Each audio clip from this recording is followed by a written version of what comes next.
well. Had made some big impact plays in both games. Pregame trailer at defensive line, big kid that plays physical, plays defensive end, plays some defensive tackle, plays both. I think he's made an impact for us, made some big hits, put pressure on quarterbacks. Just he's physical, he's hard to run through, and he's been an impact player for us. But I think also our free safety, Gabe Hogue, plays really well back there in the back end, makes a lot of tackles, him and Ty Hibbs. And at the other safety spot, those two guys have been really a force for us in the back end. And I think Shane Booker at linebackers played really well both games and done some really good things. And so I think those guys have all, and there's other guys too, but I think those four guys have probably stood out the most first two games. Offensively, I think our offensive line has really, really, to me, come so far since last spring in spring ball. And we are able to run behind those guys more effectively than what we anticipated, just from the standpoint of them being able to be physical and to move front on defense and get to linebackers and give our running backs some room to run. And I think all three of our running backs are all three very good high school running backs. Damon Donahoe and Tracy Daniels and Mekhi Foster, all three are a little bit different style runners, but they're all three very good high school running backs I think would play for just about anybody in the state. And lastly, Coach, what are your keys to victory against Valonia? Well, Valonia's got a really good offense. The quarterback's good. There's people, tell me he's a D1 offer guy. Big, tall kid, can throw it, can run around a little bit. I think their two offensive tackles are both pretty good. And they got a skilled kid, 32, that plays receiver, tailback, both. I think he's a really good athlete. He ran a kickoff back for him last week, and open kickoff back for a touchdown. I think he's athletic, makes a lot of plays for him. That's Dave Wheeler, the Russellville head coach. He joins us on the CenterPoint Energy studio line. Our Aurora 6A game of the week is Valonia at Russellville. Other 6A games, Little Rock Parkview at Pine Bluff, Pea Ridge at Siloam Springs, Jacksonville at Sheridan, Mountain Home at Batesville. Again, our 7A Aurora game of the week, Harbor at Northside, and our 6A game of the week, Valonia at Russellville. When we come back, we will turn our attention to classifications 5A and 4A. We'll visit with Daryl Burnett. He's the head coach of Hot Springs. Stay with us. This is the Electric Cooperatives of Arkansas High School Game Day Show. Driven by our mission to deliver power you can count on, the Electric Cooperatives of Arkansas go to work every single day on the X's and O's of delivering reliable and affordable electricity to our home field, Arkansas. With over 2,000 employees on our team, our game plan begins and ends with their dedication across our 17 electric distribution cooperatives that cover more than 60% of Arkansas. They are our most valuable players. The Electric Cooperatives of Arkansas, the power to deliver, the drive to win. I'm Rex Nelson. As a native Arkansan, I take pride in our state's natural beauty. And as someone who has been in all 75 counties, I've seen how prevalent litter is across our state. It's time for people to clean up our state for those who live here and to enhance Arkansas's image for those wanting to visit. Let's clean up Arkansas. Visit keeparkansasbeautiful.com to do your part and get involved. This message brought to you by this station, the Arkansas Broadcasters Association, and the Keep Arkansas Beautiful Commission. Honey, wake up! Shh, you're gonna wake the baby. But it's Monday! So? It's a Powerball draw day! I thought those were only on Wednesdays and Saturdays. Not anymore! They're on Wednesdays, Saturdays, and now Mondays! Wait, for real? Yes! Rise and shine, baby! Let's go get a Powerball ticket! Get psyched! Powerball drawings are now 3 days a week, so get your ticket today. This is winning. Call or text 1-800-522-4700 for Problem Gambling Helpline. Money's never an easy topic to talk about, but it's a must when you have kids. I'm State Treasurer Dennis Milligan, and my office is here to make saving money for college or vocational school quick and effortless. Sign up for automatic payroll deductions into an Arkansas 529 education savings plan and help change the course of your child's life.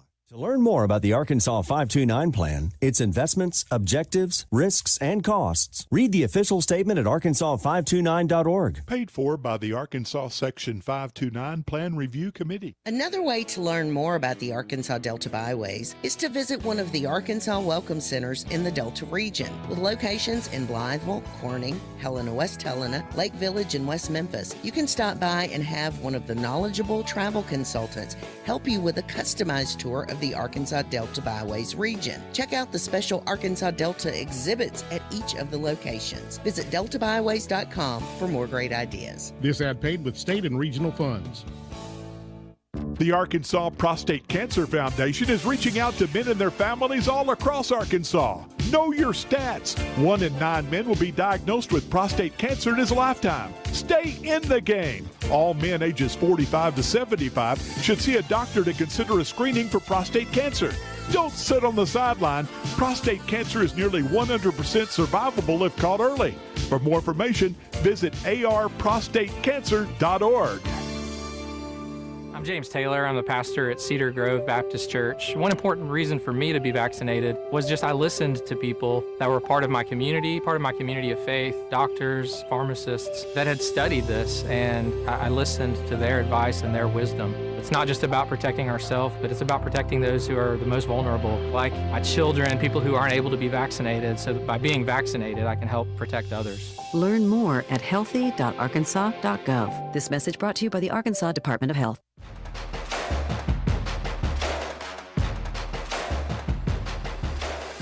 Welcome back to the Electric Cooperatives of Arkansas High School Game Day Show. It's time to talk Class 5A football. First, our Rex's Road to the Rock rankings. Greenbrier comes in at number 5 this week after their high-scoring contest with Arkadelphia, a 55-47 victory. Camden Fairview at number 4. They beat Hamburg 52-0. Harrison at number 3. They had a close win, 35-31 over Siloam Springs. Pulaski Academy at number 2 after losing to a team out of Tennessee 64-28. And Little Rock Christian remains the number 1 team in Class 5A. Our Aurora 5A game of the week is a rivalry game between Hot Springs and Lake Hamilton. Hot Springs head coach Daryl Burnett joins us on the Centerpoint Energy studio line. Coach, you're 2-1. You're coming off a blowout win over Mena. I want to know what has been the key to success. How do you assess that game? How do you assess how your team is playing right now? And what are some of the things that your team is doing well going into this big rivalry game? Well, it was just impressive for our kids to bounce back or respond pretty much after, having a tough game against Arkadelphia. So it showed true character. It showed, coaching staff. It showed what our kids was capable of. And it's always good to see kids respond in a positive manner because you know how it is.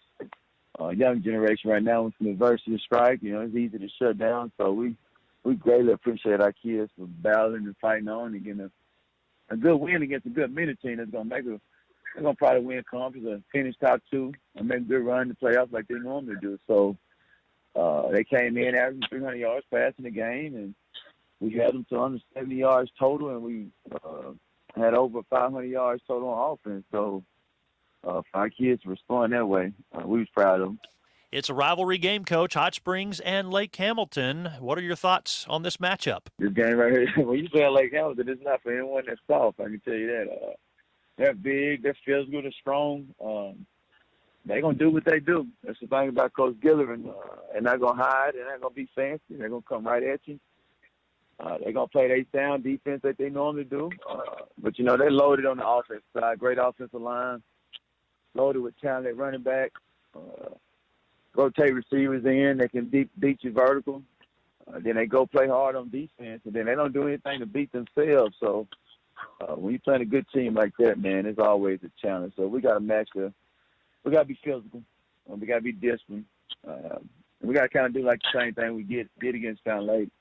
But we got to play a whole lot more better because we're playing against a better team. So Be a great game, man. That was Hot Springs head coach Daryl Burnett joining us on the Centerpoint Energy studio line. Another 5A game to watch, Camden Fairview at Watson Chapel. In Class 4A, our Rex's Road to the Rock rankings, Malvern at number 5 after falling to Lake Hamilton. Warren at number 4 after beating Stuttgart 47-27. Joe T. Robinson moves up to number 3 after a 21-19 victory over Marion. Crossett at number 2, and Shiloh Christian is the number 1 team in Class 4A. Our 4A game of the week is Newport at Lonoke. Harry Wright, the head coach of Lonoke, joins us now on the Centerpoint Energy studio line. Coach, your team is 2-0, wins over Carlisle and Beebe. What do you think your team is doing right now to be playing so well? Well, I mean, I think, offensively we've been able to, put some points up and make some plays. And defensively, I think last week was probably one of the better games we've had defensively since I've been here. and so I think those two things, combined has kind of put us in a position to be successful early. Against Carlisle, we were actually down early and was able to come back and win, and kind of ran away with it in the second half. And then against BB, we go up early and they come back and tie it up, and then we're able to, score late and get a stop at the end of the game. And Coach, who are some of the key players on your team at this point that are playing well? Spencer Pepper has kind of been a kid that we move around everywhere. He was a quarterback for us last year. Has played some quarterback for us this year, but we have a sophomore that's pretty special quarterback-wise, so we've kind of moved him to more of a slot receiver and running back. Landon Jones, he's kind of been the breakout guy so far. He plays receiver and DB for us. That's Coach Harry Wright of Lonoke joining us on our studio line. Other 4A games of the week: Hampton at Star City, Berryville at Greenland. That's a look at classifications 5A and 4A. When we come back, we turn our attention to classes 3A and 2A. This is the Electric Cooperatives of Arkansas High School Game Day Show. When it comes to heating my home, my water, cooking meals, or drying clothes, nothing beats natural gas from CenterPoint Energy. It's my most affordable option. It costs less to use than most other energy sources, and it's easier on the environment. So if you already have natural gas, keep it. But if you're replacing an appliance, choose it. To learn more about enjoying the benefits of a natural gas home, visit centerpointenergy.com/natural gas benefits. CenterPoint Energy. Always there. Central Arkansas's closest place to play is just 40 minutes from Little Rock at the Saracen Casino Resort. Play this month to win your share of up to $100,000 in prizes, including a one-of-a-kind BMW 230i convertible. Join Saracen's Free Players Club, and tomorrow night get your share of thousands in free slot play. Plus, don't miss your chance to be included in the drawing for that gorgeous BMW convertible custom built just for the Saracen. Tomorrow night, only at the Saracen. Vegas, Arkansas style. Gambling problem? Call 800-522-4700. The love of football defines fall weekends, and in many homes, our families. But it's a demanding sport that can cause injury. That's why UAMS Health Orthopedics and Sports Medicine is on sidelines and in locker rooms for high schools and colleges across the state, ready to care for athletes with clinics in Central and Northwest Arkansas. UAMS Health, official orthopedics and sports medicine provider for Razorback Athletics and future Razorbacks all over Arkansas. Learn more at uams.health/team. My name is Adam Gray. I have so far lost 32 patients to COVID-19, and I've consoled people who contracted the virus and gave it to a loved one who then died. And this is breaking my heart. A very large percentage of the people in Arkansas right now that are being hospitalized are under the age of 40 and almost exclusively unvaccinated. We need this to end. Get your vaccination. Learn more at healthy.arkansas.gov. This message brought to you by the Arkansas Department of Health.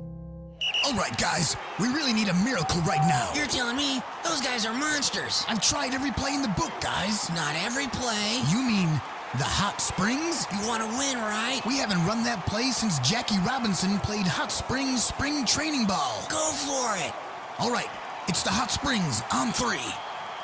Hut, hut, hike. To learn more about the rich sports history in Hot Springs National Park, visit hotsprings.org. At Simmons Bank, we've been helping our customers' dreams come true since 1903. We have the products and services fit for you and the tools to help you manage your finances with ease and security. Whether you're saving and investing for the future, starting a new business, or buying a new home, we're with you every step of the way. Simmons Bank is proud to support Friday Night Football in Arkansas. Simmons Bank, member FDIC, equal housing lender. Arkansas state parks are your passport to all kinds of adventures. And camping is just the beginning.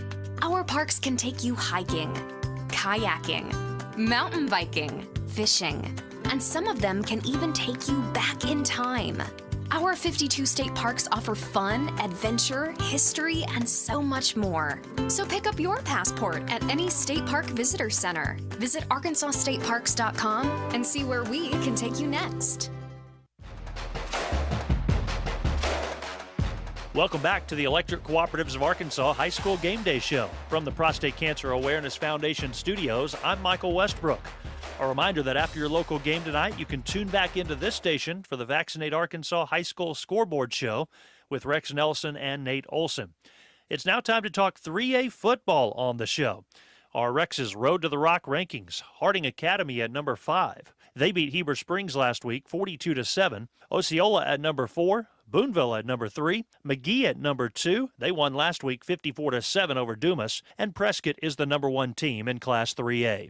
Now our Aurora 3A game of the week. It's Camden Harmony Grove at Harding Academy. Joining us on our CenterPoint Energy studio line is Harding Academy head coach Neil Evans. Coach, your team is 2-1. You had a 42-7 win over Heber Springs. Cade Smith and Andrew Miller both played really well. Smith at quarterback. Miller played just mainly the first half at running back. I want to ask about those two players and ask what are they doing on offense right now to lead your team? Well, I think they're both very talented young men. That's the first thing that I would say that anyone would notice is that they are talented football players. I think the second thing is they are have a very, very high understanding and grasp of what their roles are, not just within our team, but specifically on plays. And I think that makes a big difference because, when you're a high caliber athlete and you want to go make plays, a lot of times it's easy to get outside of the scheme rather than letting the game come to you. And so they've both demonstrated great patience and kind of let the game come to them.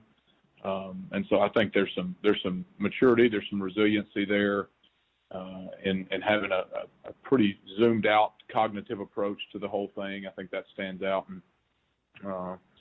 And I think especially with Cade, we've seen him continue to get better every game he played. And I kind of alluded to that to other people early in the year that I just felt like he was going to continue to get better as the season went on because his ceiling is so high. And this is the first year he's had meaningful snaps at quarterback. He played it in junior high, but that's certainly not at the varsity level. And so I think just time, getting reps, seeing different things. He's just continued to get more and more comfortable as the season has progressed. And so I think those are factors that weigh in on those two guys having so much success. Coach, it's easy to focus on offense. That's what ends up in the papers and the highlights. But let's talk about your defense, too. Who are some of the guys making plays for you on defense right now? I'd say Lawson Brooks on our strong safeties. He's just really, really done an outstanding job. And we had high expectations for him coming in. And, last year he started out at corner and got moved to that spot, and we kind of felt like it became a natural position for him. And then throughout the off season, we watched him transform his body and just really has played exceptionally well so far. And then of course Eli Wallace, our middle linebacker, he's hang on just a second, I'm about to sneeze. I'm sorry. Anyways, Eli's just had an outstanding year. 3-year starter, returning All-State guy. Just done an outstanding job and just continues to get better. We thought his ceiling had potentially been reached as a junior just because he played so well, but it hasn't. And so very pleased with where he is in terms of his preparation. Just couldn't be more proud of how he has performed so far. That's Neil Evans, the head coach of Harding Academy on our CenterPoint Energy studio line. Other games in Class 3A, Drew Central at Whitehall, Newport at Lonoke, McGee at Crossett, Haskell Harmony Grove at Glenrose. In Class 2A, our Rex's Road to the Rock rankings, Clarendon at number 5. They fell last week 34-26 to our number 1 team, McCrory. Des Arc at number 4. They bounced back with a 22-0 win over Barton. Bigelow at number 3. They beat Perryville 35-8. Fordyce at number 2. They defeated Camden Harmony Grove 22-20. And as mentioned, McCrory, the number 1 team, with wins this year over Clarendon and Des Arc. Our Aurora 2A game of the week is Quitman at Mountain View. The Quitman Bulldogs are 1-1, while the Mountain View Hornets are 2-1. Other Class 2A games, Hampton at Star City, Lafayette County at Genoa Central, Foreman at Horatio, and Mineral Springs at Gurdon. Stay with us. You're listening to the Electric Cooperatives of Arkansas High School Game Day Show. For over 70 years, we at the Electric Cooperatives of Arkansas have had our game face on. Our passion for delivering reliable, affordable power to every corner of Arkansas is stronger than ever. And with 17 electric distribution cooperatives, we cover more than 60% of Arkansas. That's power to more than 500,000 homes, farms, businesses, winter, spring, summer.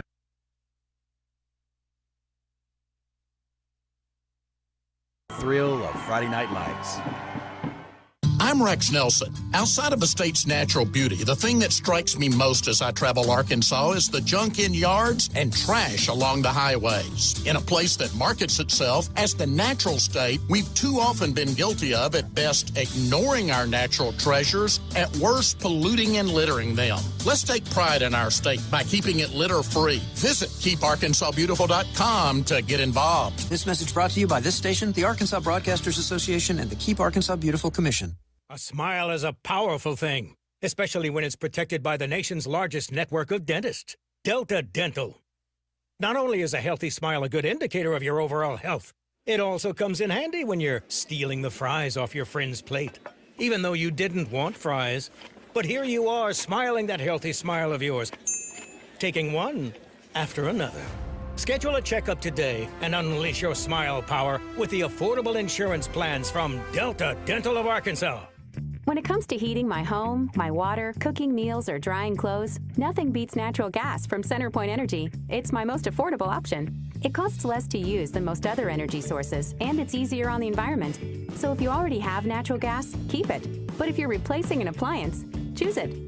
To learn more about enjoying the benefits of a natural gas home, visit centerpointenergy.com/natural gas benefits. CenterPoint Energy. Always there. Wherever you are, whatever you're doing, make plans for your visit to the Saracen Casino Resort, only 40 minutes from downtown Little Rock. Play this month to win your share of up to $100,000 in prizes, including an awesome top-of-the-line Ford F-150 Platinum pickup truck from Trotter Ford. Every Saturday night in September, Saracen will give away thousands of dollars in free slot play. Then on September 26th, be on hand for your chance to win that Ford XLT Sport F-150 pickup. Saracen is Vegas, Arkansas style. Gambling problem? Call 800-522-4700. At Simmons Bank, we've been helping our customers' dreams come true since 1903. We have the products and services fit for you and the tools to help you manage your finances with ease and security. Whether you're saving and investing for the future, starting a new business, or buying a new home, we're with you every step of the way. Simmons Bank is proud to support Friday Night Football in Arkansas. Simmons Bank, member FDIC, equal housing lender. Did you know you can save lives and help flip the script on organ and tissue donation in Arkansas by Flipping a burger, flipping your hair, or doing a flip with friends? 20 people die every day waiting for organ transplants. Take the Aurora Flip It for Life Challenge and help us increase organ and tissue donor registration in our state. Share on social media, tag Aurora, and use hashtag #FlipItForLife. Learn more and register to become an organ and tissue donor at flipitforlife.org.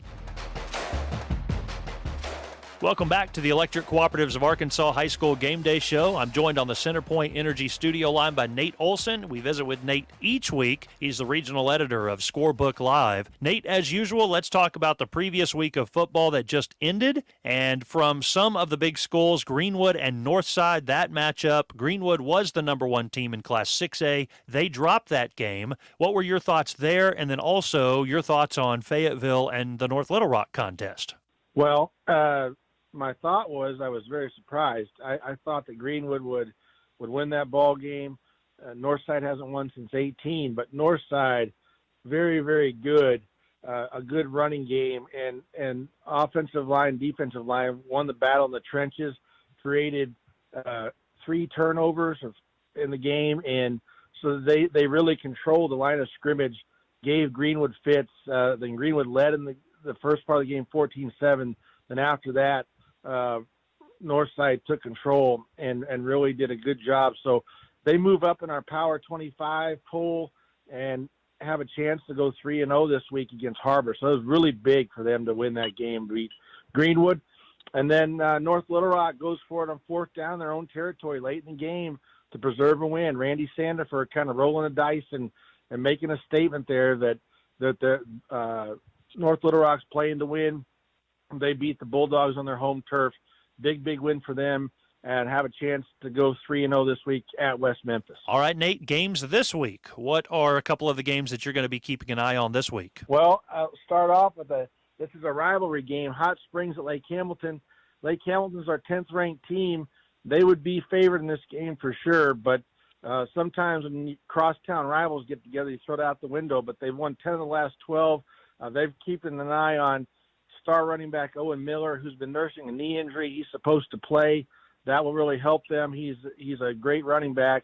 Hot Springs counters with Akeem Dorsey, who ran for over 100 yards last week, and Isaiah Shalor, their solid quarterback. Could be an offensive game, a high-scoring game potentially. Lake Hamilton going to try to keep the ball away from Hot Springs and grind it out.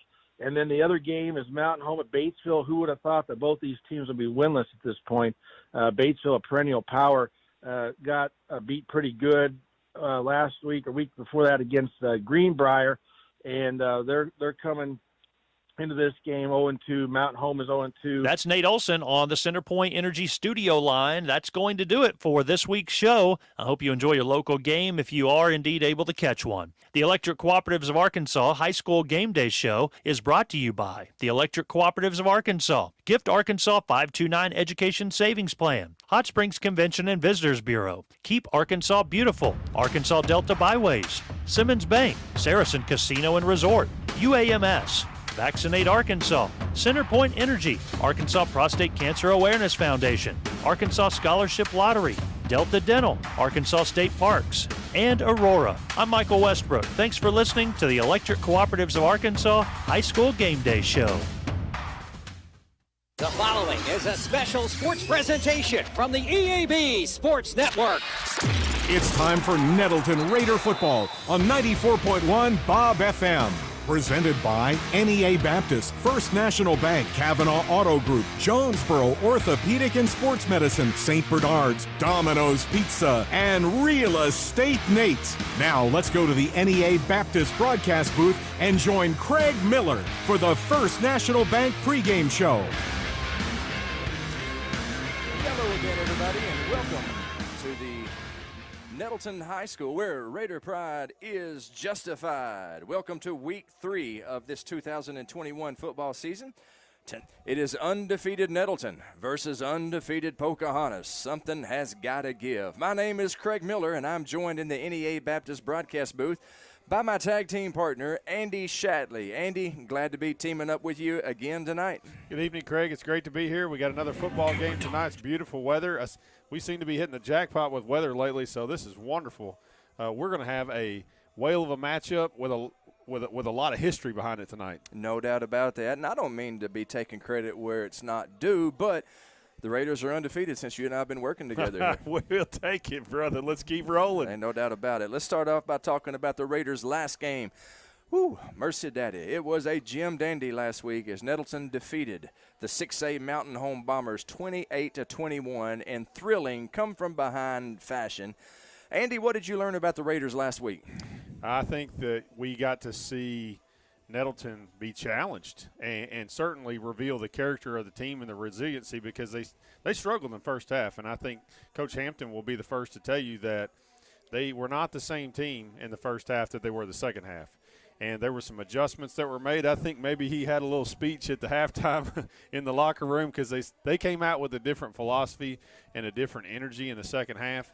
I think that's a type of reaction that you see out of a championship football team, and that certainly is nice to see them being challenged early in the season and have to respond in the second half and play a different style of football. They tried to throw the football in the first half, really didn't work. They came back to their bread and butter and ran the football very, very effectively, and then set up for that last-second pass right there at the end of the game. You mentioned running the ball very effectively, and nobody ran it more effectively last week than our JOSM Player of the Game, brought to you by Jonesboro Orthopedics and Sports Medicine. And that was Kobe Bradley. That young man was awesome last week. He really was. And, you know, in the first half, I'll go back to the offensive line. They kind of struggled trying to figure out what Mountain Home was doing on the defensive line. But in the second half, they started putting a hat on a hat, and the hole started opening up. And even in the point, there were a couple of times to where there really wasn't anything there, and Kobe Bradley did an outstanding job of making people miss and creating lanes where there weren't any. And if I remember correctly, he had almost 140 yards rushing, several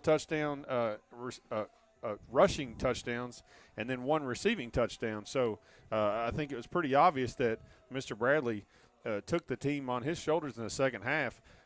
Be curious to see if that happens again tonight. Andy, this is my night job. My day job is I'm a teacher at the school. I'm the duty teacher, so I see all these kids on a daily basis. I'm the duty teacher at lunch, and Kobe talked to me. Hey, it's game day, Kobe, and he said, Mr. Miller, I feel like I might have 200 in me tonight. I think he had 157 yards rushing last week, 200 tonight. That would be good to see. Well, you want to see confidence in your kids. You want them to feel like they can be successful. You can't roll into a game and go, well, I just don't think it's going to go good tonight. This team's better than us. You got to roll in with a level of confidence. Also, that you feel like you're capable of, but then you have to show up and execute. So you put those two things together, preparation meets opportunity, and that's equal success. And I think that he can do that. We shall see his opponents and the Raiders' opponents tonight. Our old friends, the Pocahontas Redskins. This is the 30th meeting of these teams. They have played 29 times. Nettleton has a 16-13 all-time record against the Redskins. And Andy, I know you played in the 90s. You remember, I'm sure, playing some very tough games against Pocahontas. Yeah, absolutely. Every time that we had Pocahontas on our schedule, they weren't in our conference schedule at that time, but we had them pre-conference. They were always a very difficult matchup for us. They were always very well coached with the late Coach Williams, and they always had great athletes. And all of them ran track, and they were super fast and played very physical, and they were always very deep. So every time that we faced Pocahontas, man, it was always a good matchup for us. We didn't come out ahead whenever I was in high school, so I would certainly love to see a win tonight by the Nettleton Raiders. No doubt about it. You are listening to the First National Bank pregame show here before the contest between the Raiders and the Pocahontas Redskins. Time out for trivia, Andy. I'm going to ask you the trivia question. The people who are listening at home can play along. Here's the question. When was the Raiders' first ever football victory? Who was it against, and where was it played? You have any idea? Well, my first thought is it probably wasn't played here, because I bet we didn't even have a football field, because my senior year we didn't have a baseball field. That's so true. I bet it wasn't played here. I have to think about that. So it wasn't played here. Was not played here. You got Am that I much right on that? You're right on that. And what year it was played, I'm going to have to go back to the early or maybe mid 60s. Right. Am I close? You're right. Mid 60s. You are right. You sure are. Of course, I had the advantage of doing a little research. I kind of sprung that on you. Okay, so a city or a school that would have a football program around here close, maybe close to us. Within an hour, I would say. Let's see. I'm going to have to say Wynn. Wynn, Arkansas was the first football game, am I right? Well, you are wrong about that. Actually, our first victory came in 1966. You got that right. Okay. October 21st, 1966. Okay. And it was against the Pocahontas Redskins at Pocahontas. Nettleton started its football program in 1965. We went 0-5 that season. We actually had a future NFL player on that team, Wayne Dorton, but the team went 0-5 that year. And you got to understand, there were guys on that team who had never seen a game of football before, and all of a sudden they're a football team. And if I remember correctly, the football award at Nettleton is named after Wayne Dorton. It's the Wayne Dorton Award. That's exactly right. So one of the greatest Raiders ever, for sure, and certainly deserving of being in a Nettleton Hall of Honor if we were to put one of those things together. But Nettleton didn't win a game in its first season. The next season, 1966, they played 8 games. They didn't win one until week 7 when they beat Pocahontas 13-0. And Andy, you can bet there was great joy in Nettleton that night when the upstart football program scored their first victory. I'm not even certain what that would feel like to start a program one year, not win a game, go to the next year, still not win a game until what'd you say, week 6 or 7? Week 7.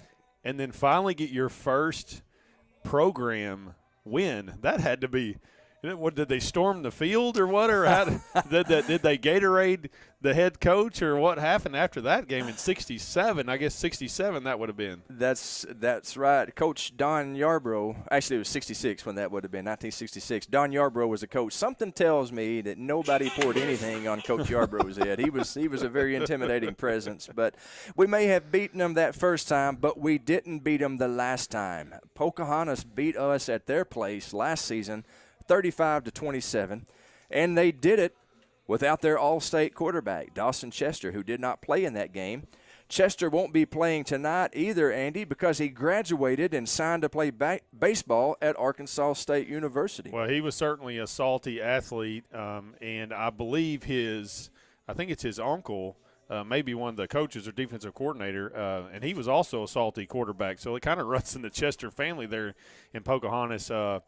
But he was a handful last year, and certainly glad that we don't have to face that this year. No doubt about it. However, the Redskins have reloaded with another all-state back taking the snaps. His name is Connor Baker. Now, he played against us last year, and we had a hard time stopping this kid. He was their running back last year, and really he was the difference in the game. On special teams, he blocked a punt, he scooped it up, and he ran it in for a touchdown that wound up being the deciding points in the game. He finished the season last year with 1,400 yards rushing and 20 touchdowns, and he was named the Jonesboro Sun Best Under the Sun Newcomer of the Year. Andy, this kid is a football player, and I'm going to tell you something about him that you know me and you know what high praise this is. He reminds me of a young Brian Webb, class of '89, big, bruising, fast running back, and we're going to have a tough time with this kid tonight. He's no longer a running back. He's actually the quarterback tonight, and we're going to have to figure out a way to stop Connor Baker if we're going to win this game tonight. Well, that certainly starts on the defensive line. The defensive line played huge last week in Mountain Home, and probably if you had to look at the stars on the defensive side of the ball, you have to look at the defensive line. Jordan Pegram. And we had several plays that changed the course of the game last Friday night. Made on the defensive side of the ball, we had several timely sacks and big-time stops, and then we end up having a punt that was downed, and then we got the ball back. And it's really a testament to our defensive line. So all eyes on our defensive line to see if they can shut down the running game of Pocahontas tonight. Talking to Coach Alan Johnson about that very thing, and he has great respect for Connor Baker. But one thing Coach Johnson told me is this. He said he has not been hit like we're going to hit him tonight. So Coach Johnson has a plan, you can bet, and part of that plan is dropping the hammer on their quarterback, Connor Baker. But that kid, he's tough enough to take it. He is a football player. We're going to have to figure out a way to stop him, and we're also going to have to figure out a way to win without arguably our best offensive lineman. Big Moses Williams went down last week with an ankle sprain. He's not going to play tonight. And linebacker Blake Brown tweaked his knee in practice on Wednesday. Brown playing tonight is going to be a game-time decision. I talked to Blake this morning. He said, I'm definitely playing. Talked to Coach Hampton, game-time decision. So we'll find out here in just a little bit. But Blake Brown, Moses Williams, that's a couple of big losses for the Raiders. Yeah, it remains to be seen whether or not Blake will be in the game tonight. I think it's safe to say that Moses will not be in the game tonight. Right. So I think it was the young Mr. Campbell who was backing him up last Friday night. So he's had experience already because he had to come in and play in the second half last Friday night. So that's going to be a check in our box favor as far as the experience goes to try to place Moses at the right side. But you can't understate the effect that's going to have on tonight's game because he was certainly a force to be reckoned with on the right side. And for the last 2 weeks, when Nettleton wants to run the football, they're going to run it to the right side of the offensive line. But, hey, Mr. Campbell did a great job stepping in there last night, and I'm sure he'll probably get – I don't know what the lineup looks like, but we'll see who plays that right tackle tonight. And that will play a huge role in tonight's game because Nettleton's going to want to establish their run game. I think they're probably going to try to pass the ball again like they did the first half last Friday night, but they will quickly go back to their running game, and that starts with the offensive line. The Mr. Campbell that Andy was referring to is sophomore Garrett Campbell, who's filling in for Moses tonight, and he filled in ably for him last week. That's huge for a sophomore to fill in like that. He's got experience, and that will certainly help him out here tonight. Great crowd filing in. We are about 17 minutes away from kickoff. We're glad to have you along for the broadcast. It's a wonderful night at Raider Field. You got time to get here. Come on out. It's the Raiders. It's the Redskins. It's Friday night high school football on the EAB Sports Network. When we come back, we'll hear from the Raiders head coach, Stephen Hampton. Don't touch that dial. You're listening to the First National Bank pregame show on the EAB Sports Network.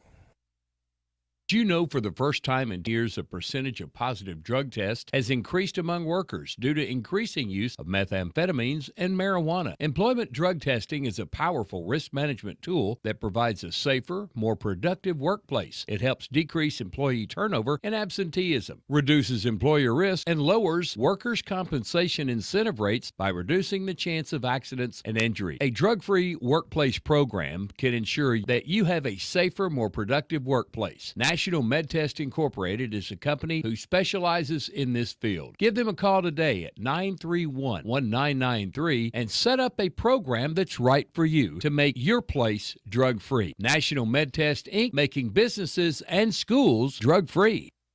You've been told banks with branches don't have the digital capabilities you need. But why not have the best of both worlds? At First National Bank, we have all the online banking tools you could ever need. Plus, if you need something, we have real people in real places near you. Digital, with branches and real people. We know you can't be everywhere at once, but we can be anywhere you are. Check it, snap it, track it, pay it, move it, and ask it anywhere. First National Bank, putting you first, always. Equal housing lender, member FDIC. I just want to say thank you to all of our customers for all that you do for us at Glen Sain. Thank you for your business, sending us customers, and your friendship. All of our Glen Sain families want to say thank you and will always be there for you, sales and service. We realize that you have a choice of dealerships, but no one appreciates your business like we do, and we have since 1954. Glen Sain, and God bless our troops. I'm here with Coach Stephen Hampton in his 9th year as the head coach of the Nettleton Raiders. Coach, we got a big game coming up tonight against Pocahontas, but before we talk about the Redskins, let's talk about last week's big win over Mountain Home. That had to make you proud, the way that your guys battled back. Yeah, I was extremely proud of our young men. I told them on Monday, how proud we were of them because, you talk about overcoming adversity, you talk about, all those things, but you don't ever really know exactly how your team's going to respond until you're put in that situation. And, our guys came in at halftime and, first half didn't look good at times, and our guys, they pulled together and they showed a lot of character and there was a lot of leadership. Some guys stepped up and were vocal, and I was really pleased to see that. Let's go back to halftime of last week, Coach. Mountain Home had really kind of come out and punched you in the mouth. They were up 21-7 at half, and right before the half, they got you pinned near your end zone right as the horn sounds. Things were not looking good at all for the Raiders. Tell us about halftime. What did you tell the guys at halftime? Well, number one, offensively, we really challenged our offensive line. We felt like they were just playing harder than we were. They were playing with a greater effort and greater intensity. And so we really challenged our offensive line to raise their level of play and just match their intensity. And in the second half, I thought they did that. And then defensively, it was more of a, we had to calm some of our guys down. We had some guys making their first start at home. Kind of some big eyes, some nerves, and so some mistakes were made because of that. And then we just had to settle them down. Coach Johnson talked to defense. He calls it the fog of war. Sometimes things get real foggy for you, and you kind of lose focus. And in those times, you really just got to key in on the small things, on your technique, on your read keys. And if you do that, then you'll be fine. And our guys came out and did that second half. The second half was all Nettleton. Your offense came up big, scoring 21 unanswered points. Who was your offensive player of the game? Well, Kobe Bradley was our offensive player of the week. He had 21 carries, 157 yards, I believe it was, 2 rushing touchdowns. He also had a touchdown reception there at the end, and so he was our offensive player of the week.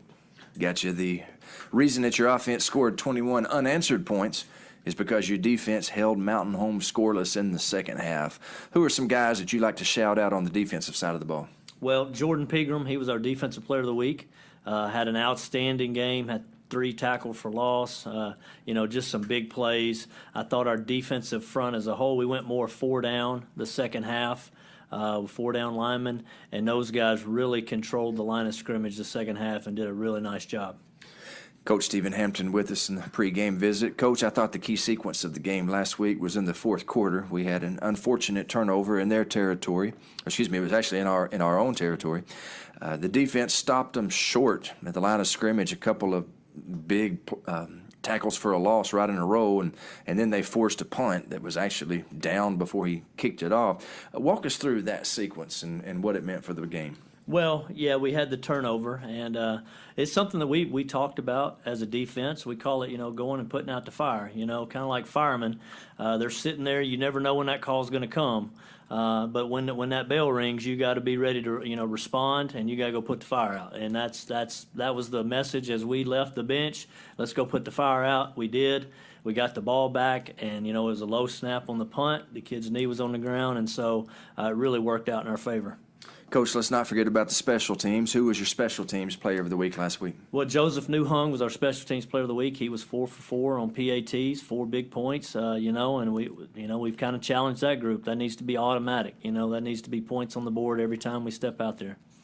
I just wish you could get Joseph excited whenever he makes a PAT. No kidding. I didn't realize he was doing the air guitar, but I'm going to have to make sure I pay closer attention when he's coming off the field there. I'm trying to get him to do the Fargo strut off the field. That's what I'm hoping he'll do when he makes one. Oh, I'm sure he could do it. Absolutely. Big win last week. The Raiders are now 2-0 on the season, but you got a team coming in tonight who always plays us tough, and that's the undefeated Pocahontas Redskins. I know you watched a lot of film on them. What can we expect from Pocahontas tonight? Well, they're going to play up-tempo. They're going to try to play fast, a lot of formations, a lot of running the football. I mean, you can expect number 4, their quarterback. He's one of guys that we have to stop. He's kind of the cog in their engine that makes them go. And so we have to make sure we get him on the ground. And then number 3, the running back. Those two are the 2 guys that we have to stop tonight. Coach, last year, I was very impressed with Connor Baker, who worked at running back last year. They moved him to quarterback. Tell us a little bit more about their big quarterback. What's it going to take to stop that young man? Well, I can tell you this. He plays quarterback, and he plays inside linebacker. And so that right there tells you, what you need to know about him. He's tough. He's a hard-nosed kid. He's going to run hard. And like I said, he's going to tote the mail for him, and we got to be ready to, stop him. Coach, how is your team doing health-wise? Well, we've got some bumps and bruises. Moses Williams, he sprained his ankle last week there in the first half. We'll probably be out, this week, and hopefully we can get him healthy as soon as possible. Blake Brown, be a game time decision. Kind of tweaked the knee there in practice this week. But those are really the only two guys that we have. Savion Floyd, he should be back, tonight. He practiced some last week, was only about 65% in practice, so we held him out of the game. He's looked much better this week in practice, being able to run and cut, so he should be good to go. Let's talk keys to victory, Coach. If the Raiders are going to go 3-0 tonight, what's going to have to happen? Well, we can't let them go on sustained drives. We got to get them off the field on third down. They're going to try to, really try to wear us down. They play fast. They want to get a lot of snaps, wear you down defensively. So we got to get them off the field on third down, and then offensively we got to play with that level of intensity up front that we played the second half. Start fast, and get after it from the get-go. I love it.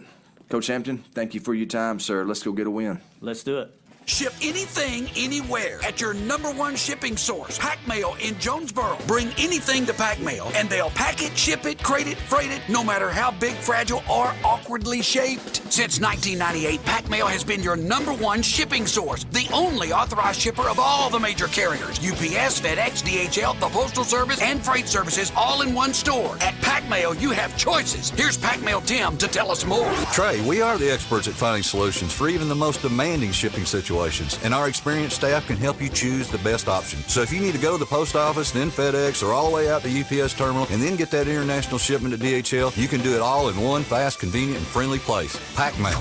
See, I told you, Pack Mail ships anything, anywhere, through any shipper. Pack Mail, voted the #1 printing, packaging, and shipping store in Jonesboro. Don't trust your shipping needs to just anybody. Trust Pack Mail, 361 Southwest Drive in Jonesboro. Ship anything, anywhere, today at Pack Mail. Guys, if you haven't made it into Orville's men's store, then you're missing out. They're the only store in town to exclusively carry brands like Barber, Duckhead, Strong Suit, Tommy Bahama, and Vineyard Vines. Orville's has everything a guy needs, from daily workwear to a big night out on the town. Orville's will have you looking more stylish and feeling more confident than ever before. So make your way to Orville's men's store at 2612 East Nettleton, next to Steamroller Blues in Jonesboro, and show off your stash. Shop online at orvillesms.com. It's football time at Wings to Go. That means all the TVs watching the games, all the wings will be hot and flavorful, all the food will be good. It is time to come to Wings to Go. We've weathered the storm. It's almost over. Things are getting better, and we can't wait to see you at Wings to Go. Sports, wings, football, life is great at Wings to Go, both locations.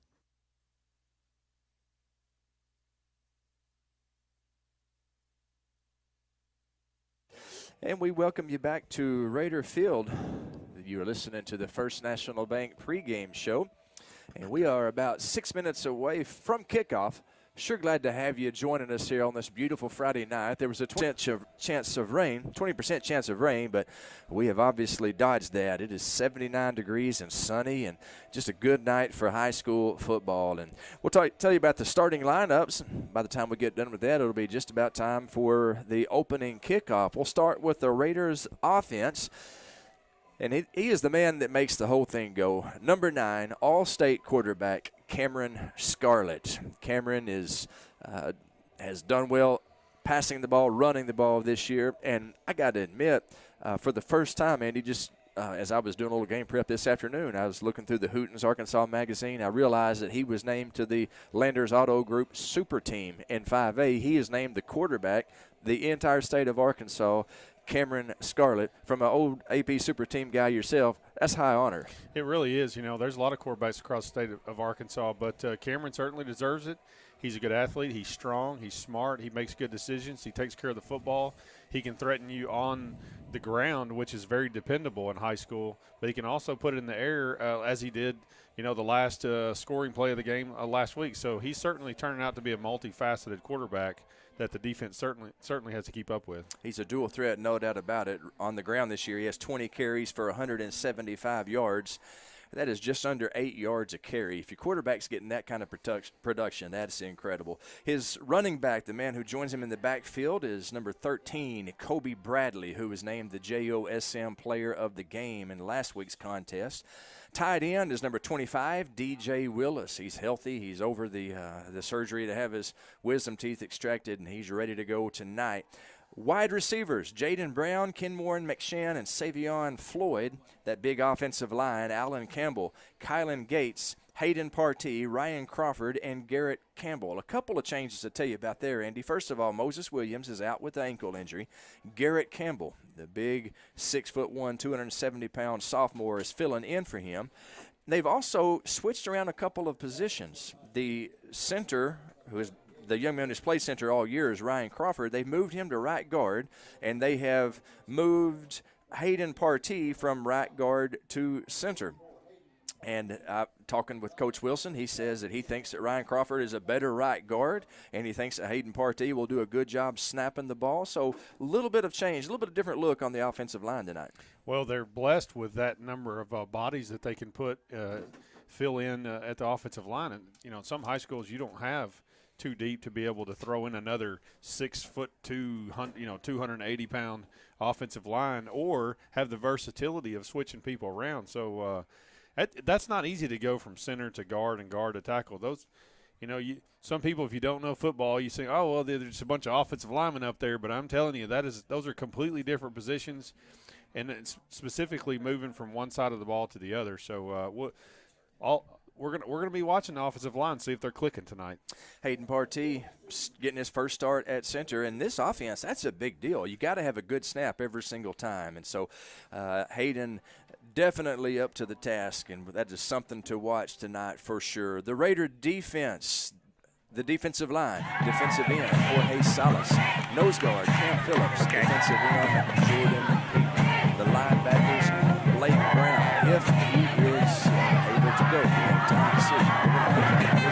So Blake Brown's going to be starting at linebacker. The Mike linebacker, the middle linebacker, is Ryan Pugh, and the other outside linebacker is Jamie Morris. The Laser and the Razor, those outside linebackers, Eli Willie Cortez Smith.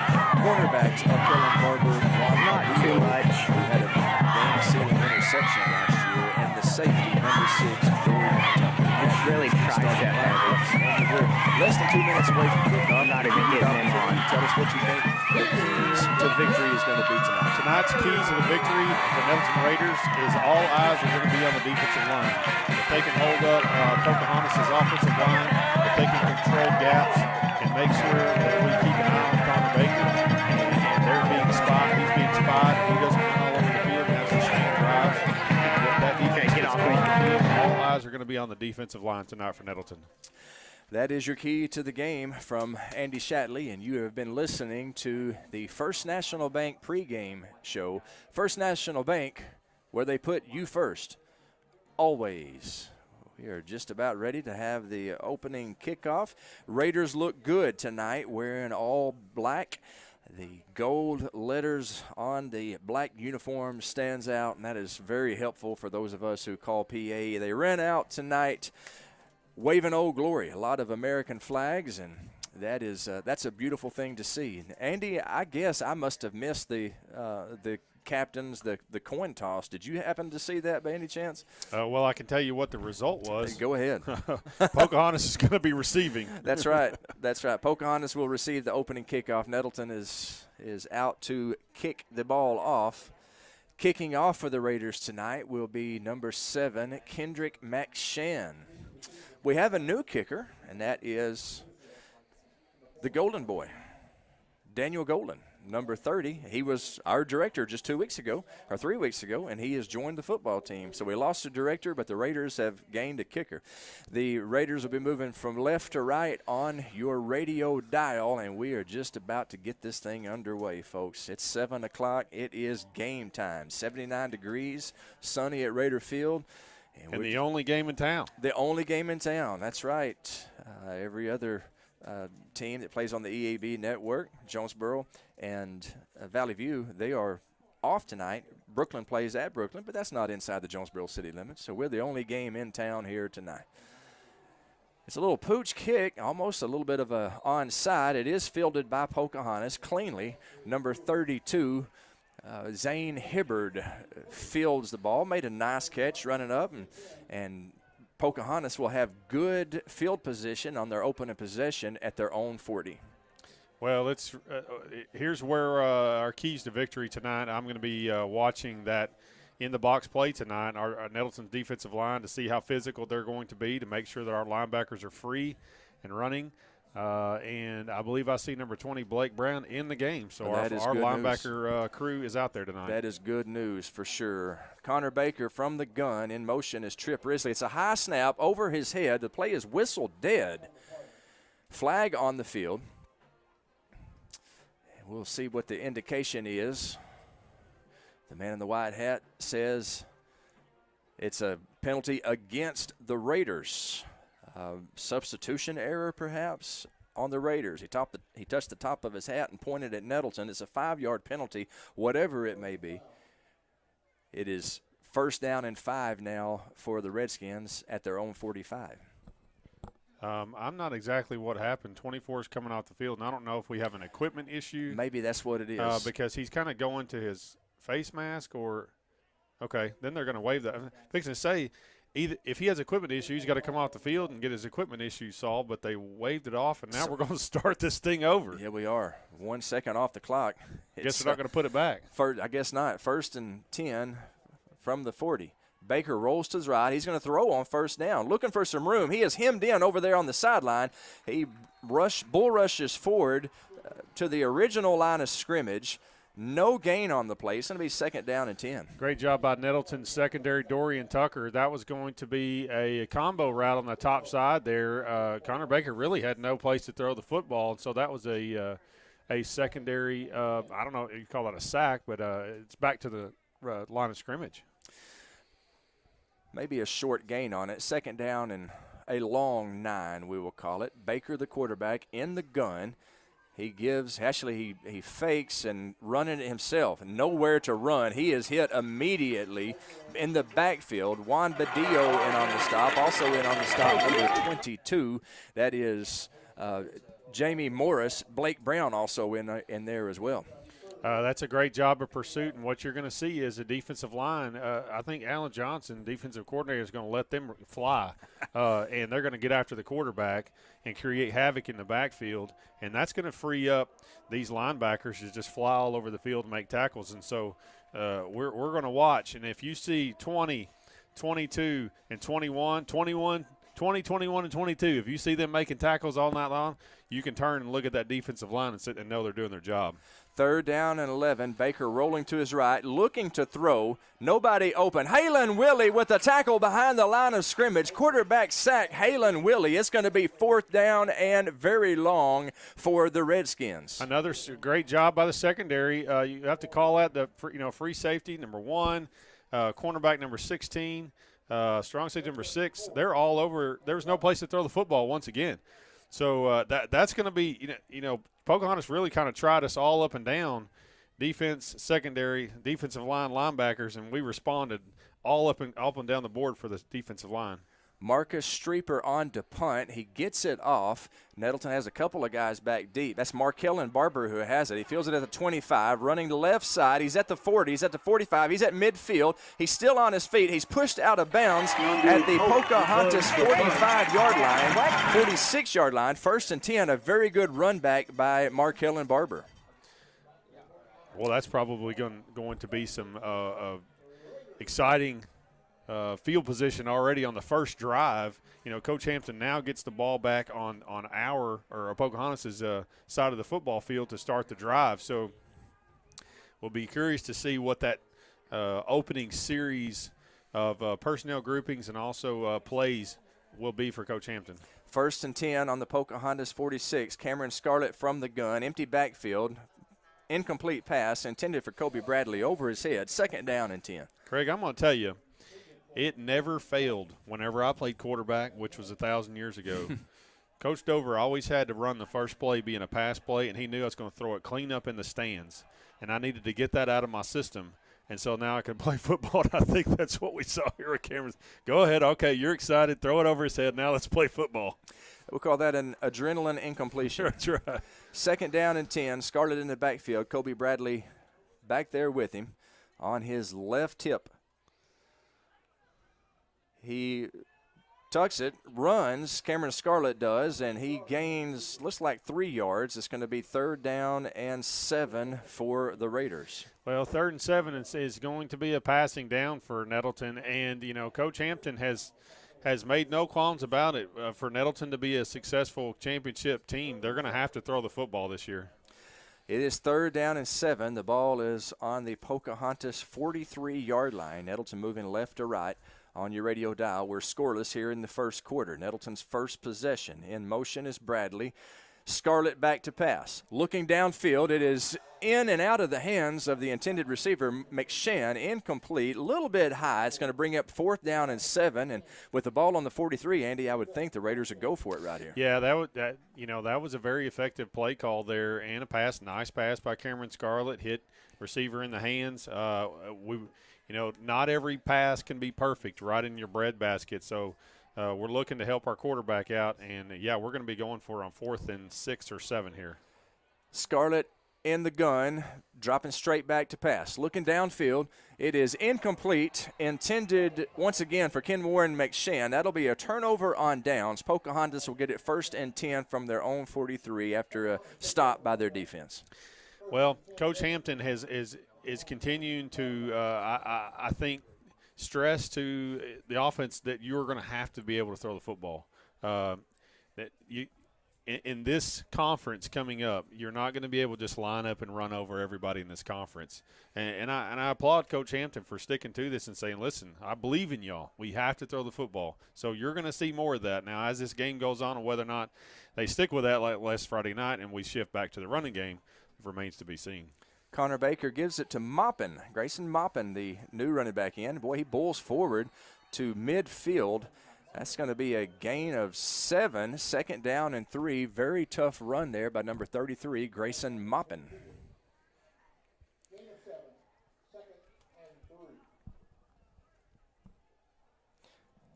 Blake Brown in the game, which is good news for the Raider fans. He tweaked his knee in practice. It was a game-time decision, but the outstanding linebacker, Blake Brown, he is at his position at linebacker. Connor Baker, the All-State quarterback for Pocahontas, high snap, gives to Maupin. He's running right side. He has close to 1st down yardage. I believe he's got just enough for a 1st down. And they're going to, well, actually the spot I'm looking for it is right at the marker. Yeah, they're going to call it 1st down. So 1st and 10, Redskins at the Raider 47. Well, you know, Pocahontas is going to try to establish their run game, and they're going to have to be able to keep this clock moving with Nettleton. I really think Nettleton has, you know, probably the more firepower on the offensive side of the ball. And so Pocahontas definitely needs to control the clock and possession time. Connor Baker from the gun, loaded up backfield, heavy on the left side. He gives to Maupin. He runs right side, and he is hit by Nettleton's number 50, Kylan Glover, and their safety, Dorian Tucker. That's going to be a gain of 3, 2nd down and 7. I'm going to go back to and revisit the keys to the game is this defensive line, and you're going to see some substitution because Coach Alan Johnson is going to want to fire off, and he's going to want to see some serious aggressive play. And I don't know if they're going to switch from a 4-man front to a 5-man front here, but we'll see what kind of defensive front and schemes we see now. Reagan Womack coming into the game at running back for Pocahontas as Maupin having some equipment issues, it looked like. Connor Baker, the quarterback, he wears number 4. Pocahontas in all white, red stripes down the sides of the uniforms. It's 2nd down and 6. Baker going to run it. He jukes and gets a little bit of running room, and he's carrying a pile of black jerseys down to the 30-yard line, and that's the kind of running back that young man is. 1st down, Pocahontas after a gain by Baker. Craig, I'll tell you, Halen Willie really had him seamed up right there at the line of scrimmage. Just was not able to break down and make the tackle. So we were there. We just have to tackle better. So it's 1st and 10 Redskins at the Raider 30. And I say tackle better because me and you are up here and we're not having to tackle Connor Baker. That's exactly right. Like I said, he reminds me of Brian Webb. If anybody from the late 80s, Nettleton remembers him. He was a mess. He was a handful to tackle. He gives to the running back up the middle, and he gains about 6, but the Raiders are indicating that there's a loose ball, and they're indicating that they got it. Let's see if the referees say it. Sure enough, it's a fumble on the play. The Raiders have it. The Raiders have it, recovered by Javonte Wallace, so it came loose in the pile. Turnover, Raiders have the 1st down. 1st and 10 Raiders from their own 23-yard line.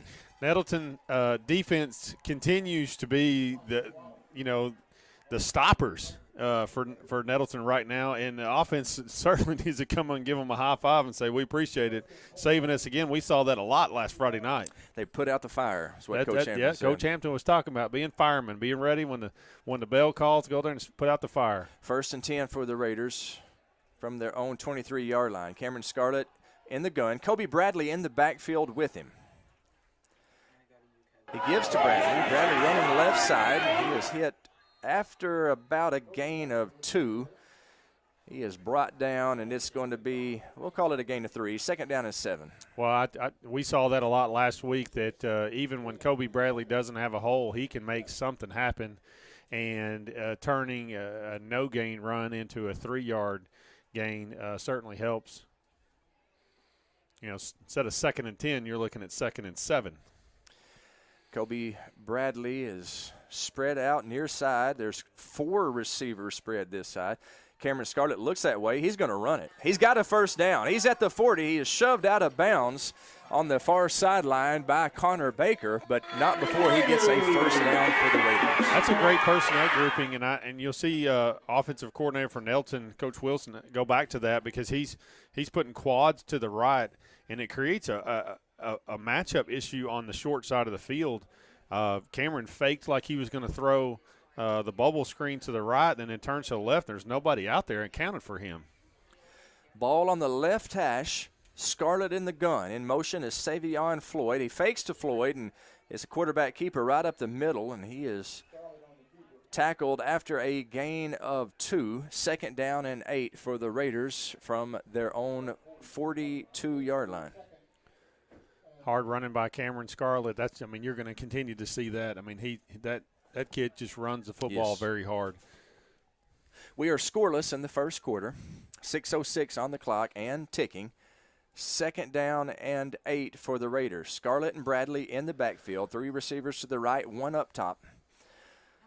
Scarlett is going to keep it himself. He is hit in the backfield, falls forward. It's going to be a gain of 1. It'll be another big 3rd down here. 3rd down and a long 6 for the Raiders at the 40. Well, this looks like it's going to be a throwing down, and Nettleton's tried to throw the ball twice already. Receivers are open, and the secondary's open. They're just going to have to hold on to the football. McShann near side, 4 receivers top side. Savion Floyd, DJ Willis, Kobe Bradley, and Jaden Brown. He's the deep threat. He's up top. Let's see if they go to him. Scarlett to pass. It is caught on the sideline by Kenward McShann, but he's ruled out of bounds. He's ruled out of bounds, and it's going to be 4th down and 6 for the Raiders.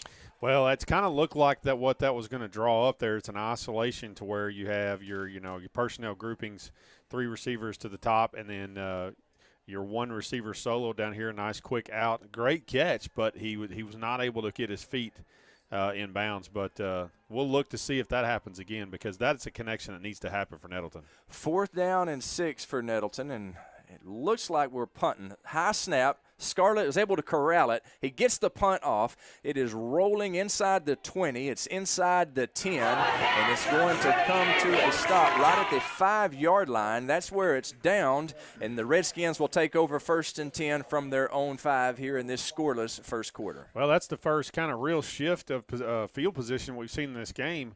We've seen the entire first quarter being played in the freewheeling zone here, and neither team really being able to move the football. But when you have each team not being able to assert their will on each other, then you go to the special teams. And sometimes special teams plays the difference in some of these close, well-matched-up games. And here we are, got Pocahontas very, very deep. 1st and 10 from the 5-yard line. Connor Baker, the quarterback, he's standing right on the goal line. So let's see if the Raider defense can make something happen here. He gives to Maupin. He shucks a tackler and runs hard for a gain of, it looks like, about 8. We'll call it a gain of 8, actually a gain of 9, 2nd down and 1 after a tough run by Maupin. Pocahontas' offensive line is removing Nettleton defensive line, and that's what I'm watching for tonight. Nettleton defensive line has to hold them up. You cannot allow them to move you off of your point, because then the linebackers can't do their job. So we're going to need for the defensive line to hold those big linemen up, because Pocahontas is big up front. I mean, they look good. Offensive line looks good in pads right there, and they're moving the pile. You see just a big mass moving, and they continue to move the pile. Second down and 1, and the play is whistled dead. Actually, it's a timeout, Pocahontas. We will take that timeout with them. 4 minutes and 10 seconds remaining in the first quarter, and we're scoreless here at Raider Field. You are watching Raider football on NTV and listening to Raider football on the EAB Sports Network. See Placid Tire Service for the right tire at the right price right now. Placid Tire Service is the area's biggest selection of in-stock tires at the lowest price. While others are searching for tires to order, we'll get you fixed up with a great set of tires and back on the road in no time with our 4 tires, 1 hour guarantee. Plus, we make the purchase easy on your budget with our Placid Tire Service card or no credit needed financing options. For the right tire at the right price right now, the choice is easy. That's Placid Tire Service.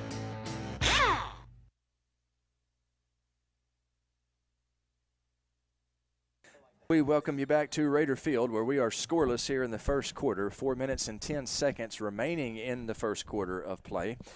Pocahontas with the ball, second down and 1 at their own 14-yard line. Connor Baker, the All-State quarterback, in the gun. In the backfield with him is number 33. I hope I'm saying that young man's name right, Andy. That is Grayson Maupin, M-A-U-P-I-N.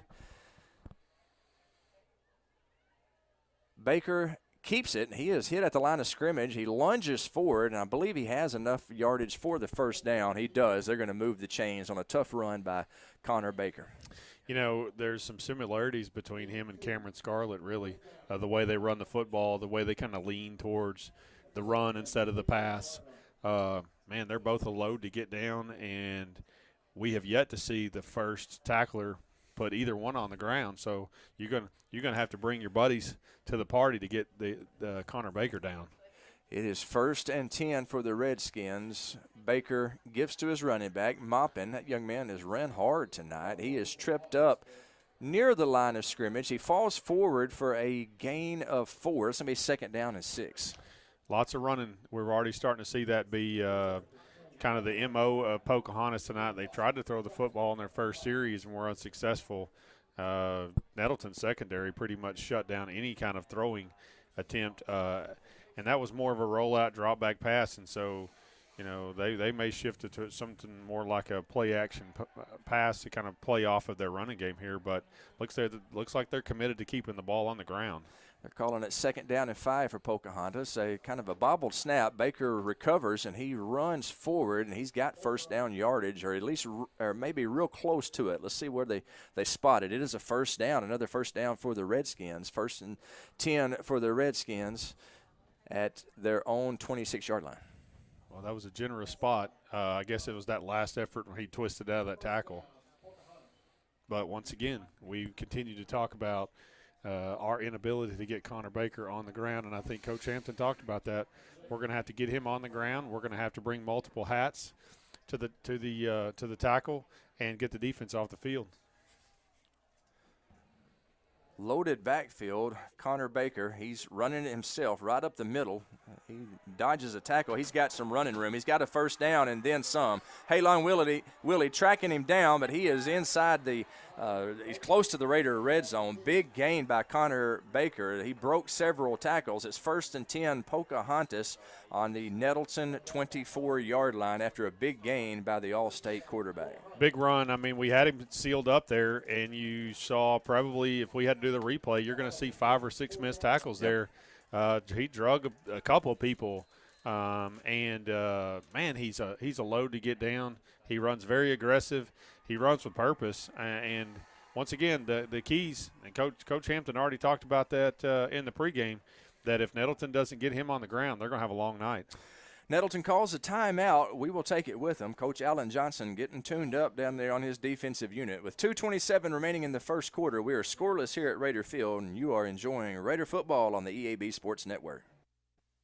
You raised your family here, did every July 4th here, refinished the floors here twice, sized up your daughter's boyfriends here, waited in the doorway all day when your son was coming home on leave. This place has given you all you've dreamed of, and now it's giving again, in the form of a gourmet kitchen and the quietest dishwasher known to man. Realize your dream with a home equity line of credit from Simmons Bank. Dreams realized. SimmonsBank.com. Member FDIC, Equal Housing Lender, subject to credit approval. And we welcome you back to Raider Field, where the Pocahontas Redskins and the Nettleton Raiders are scoreless in the first quarter. 2 minutes and 27 seconds remaining in the frame. Pocahontas driving. They have it 1st and 10 on the Raider 24-yard line. Big run there by Connor Baker to set up this 1st and 10 near the Raider red zone. Well, we talked about the game before the game. We're going to be calling his name a lot, and hopefully it's for Baker. Going to run it left side, juking jiving, and he is tackled in the defensive backfield by Halon Willie, but not before he gains about 6. It's going to be 2nd down and 4 for the Redskins. I guess maybe at this point we're hoping he gets tired. Wear him out. Yeah. But once again, my eyes are on Nettleton's defensive line, and they really haven't made their presence known tonight like they did last Friday night at Mountain Home, and freeing up our linebackers to make tackles. 2nd down and 4. They give to Moppin. He is running right up the middle. He's stood up by the aforementioned Raider defensive line. In on the stop is Jamie Morris, and it's going to be short gain. It'll bring up 3rd down and 3 for Pocahontas. You know, our Nettleton's defense doesn't have a problem on the edge. We run really well. We run well to the football. But the defensive line, and here's a prime example. This is about to be 4-down territory, and you're going to see 2 running plays up the middle, either your run-pass option, but defensive line. I'm going to sit here and watch our defensive line and see how they handle this. Connor Baker runs right side. He's got the 1st down. He's got a touchdown. Connor Baker, touchdown, Pocahontas, an 18-yard run. Redskins score first, 6-0 Redskins. Well, that was just a speed option to the outside and it became very obvious quickly that he was not going to need to pitch that. We outflanked the defense and sealed the defensive line there, and the only person to be able to make that play was the secondary, and he was already in the end zone. So the Redskins to try the point after kick. Ethan DeYoung, the kicker. And there's a flag on the play. I don't know if Pocahontas might have moved a little bit. They're each pointing fingers at each other down there, but we'll see what the man in the white hat says. It's his opinion that counts. And he confers with his fellow referees and jogs toward the Raiders sideline. It's going to be a false start against Pocahontas, so that'll back up the point after kick attempt 5 yards. They will try it again. Sometimes 5 yards is a problem for high school kickers, so we'll see if that affects the kicker. I watched him in warm-ups, and he really wasn't having a whole lot of problem. He was putting several kicks in the parking lot. This is about a 25-yard kick, if my math is correct. After the 5-yard penalty, the kick is up, plenty of leg, and it splits the uprights. The kick is good with 1:02 remaining in the first quarter. Pocahontas strikes first, and they lead the Raiders by the score of 7-0. Well, that's kind of what we expected. The matchup in between Nettleton's defense and Connor Baker is going to kind of tell the story for tonight's game. We had talked about that in the pregame, and we'll certainly see that playing out here in the first quarter. And we will call that the Kavanaugh Auto Group's Drive of the Night for Pocahontas. To see Kavanaugh Auto Group's complete inventory from the comfort of your home, log on to KavanaughCars.com. Hopefully we will real quickly have a Kavanaugh Auto Group Drive of the Night for the Raiders, Andy. That's what I'm hoping for. Yeah, that's what you got to do. I mean, if somebody comes out and they put a nice drive together, you have to answer back as an offense. You've had 3 series already to be able to figure out what you're going to be able to do against a defense. And so, after about 2 or 3 series, you've kind of got, the defense that they're going to play and defensive fronts, what's going to work. Are we going to pass the ball? What kind of running plays are going to work for us? You kind of got an idea, so you should see those offenses start to click after that 2nd and 3rd series. Looks like they may be going for an onside kick here. DeYoung, actually, he just kind of has a short approach. He kicks it deep. It lands on the 25-yard line, and Nettleton falls on it. That was almost disastrous, but Caleb Tedder falls on it at the 26-yard line, and that's where the Raiders will take over 1st and 10 from their own 26. Yeah, I'll go ahead and tee it up for you. What number is he? 89. Number 89 on your scorecard. Best jersey number ever. He wears it in honor of the class of 89, who's widely known as the best class to ever graduate from Nettleton. Neither one of those facts are true. He does not wear that in honor of your class, and it's not the greatest class either. I'd appreciate it if you let me talk. Give my own opinion. All right, they give to Kobe Bradley. He runs left side, moving the pile. He gets down to the 30-yard line. It's going to be 2nd down and 6 after a hard-fought gain of 4 by Kobe Bradley. Yes, Nettleton continues to try to establish their run. That offensive line, we're going to lean on them to say, hey, we need you to control the game here. Establish the run so it sets up that pass so that there be a more multifaceted offense. 2nd and 6 here. Less than 30 seconds remaining in the first quarter. Pocahontas 7, Nettleton 0. He pulls back. Cameron Scarlett running forward, and he falls down to about the 35-yard line of the Raiders. It's going to be about 2 yards short of the first down. 3rd down and 2 for Nettleton. And that may be the last play of the first quarter, Andy. Yeah, that's going to put a 3rd and short, and we're probably going to have it into the first quarter here, and we'll flip sides here. But this is going to be a big play when we come back here to start the second quarter. We'll take a 60-second break. When we come back, we'll have the second quarter for you. The score at the end of the first quarter, Pocahontas 7, Nettleton 0. You're watching Raider football and listening to Raider football on the EAB Sports Network. Trust your heart to better care at NEA Baptist.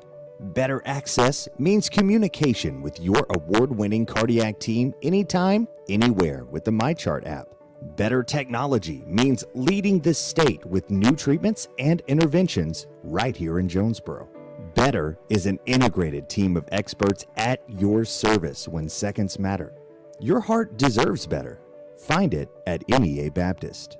This is Keith Baird with the Baird Auto Group. There's nothing that brings our communities together like high school sports. No matter what the scoreboard says, it's a winning feeling just to be a part of it. At Baird, we want you to have the feeling anytime you come into one of our dealerships. Good credit, bad credit, no problem. Don't buy anywhere else until you shop at Baird location near you. Don't get a bad deal, get a Baird deal. Because why pay more?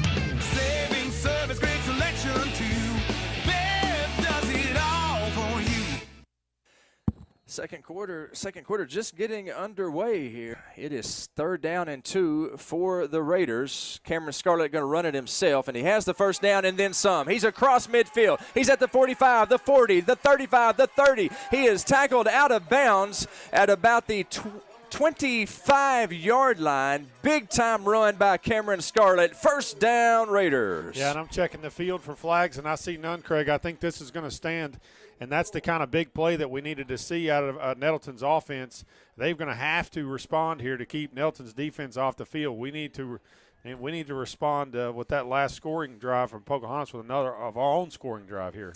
Cameron Scarlett from the gun. He fakes. He pulls back from Kobe Bradley, and he lunges forward. It's going to be a gain of about 5. We'll call it a gain of 4. 2nd down and 6 for the Raiders. They trail Pocahontas 7-0, 11:35 to play in the second quarter. Well, I think you're going to see a heavy dose of Cameron Scarlett and Kobe Bradley here moving forward. Scarlett in the backfield with Kobe Bradley. 2 receivers up top. 1 receiver near side. Scarlett from the gun. He is passing. It's complete to downtown Jaden Brown. Jaden Brown is hit at the 10-yard line and brought down, but not before he has a Raider first down. Let's see where they're moving the chains. Let's see if it's going to be first down and goal to go or first down and 10. It looks like it's going to be first down and 10 from the 11. Well, that pass right there is going to be there all night. They've already they tried to do a little quick slant or quick out here earlier, and if the cornerbacks are going to be playing off as far as they are, well, now they're going to a man-to-man. See if we exploit that. They give to Kobe Bradley. He's running up the middle. Tough running down to the 6-yard line. Going to be a gain of – actually, he's marked down at the 8-yard line. A gain of 3, 2nd down and 7.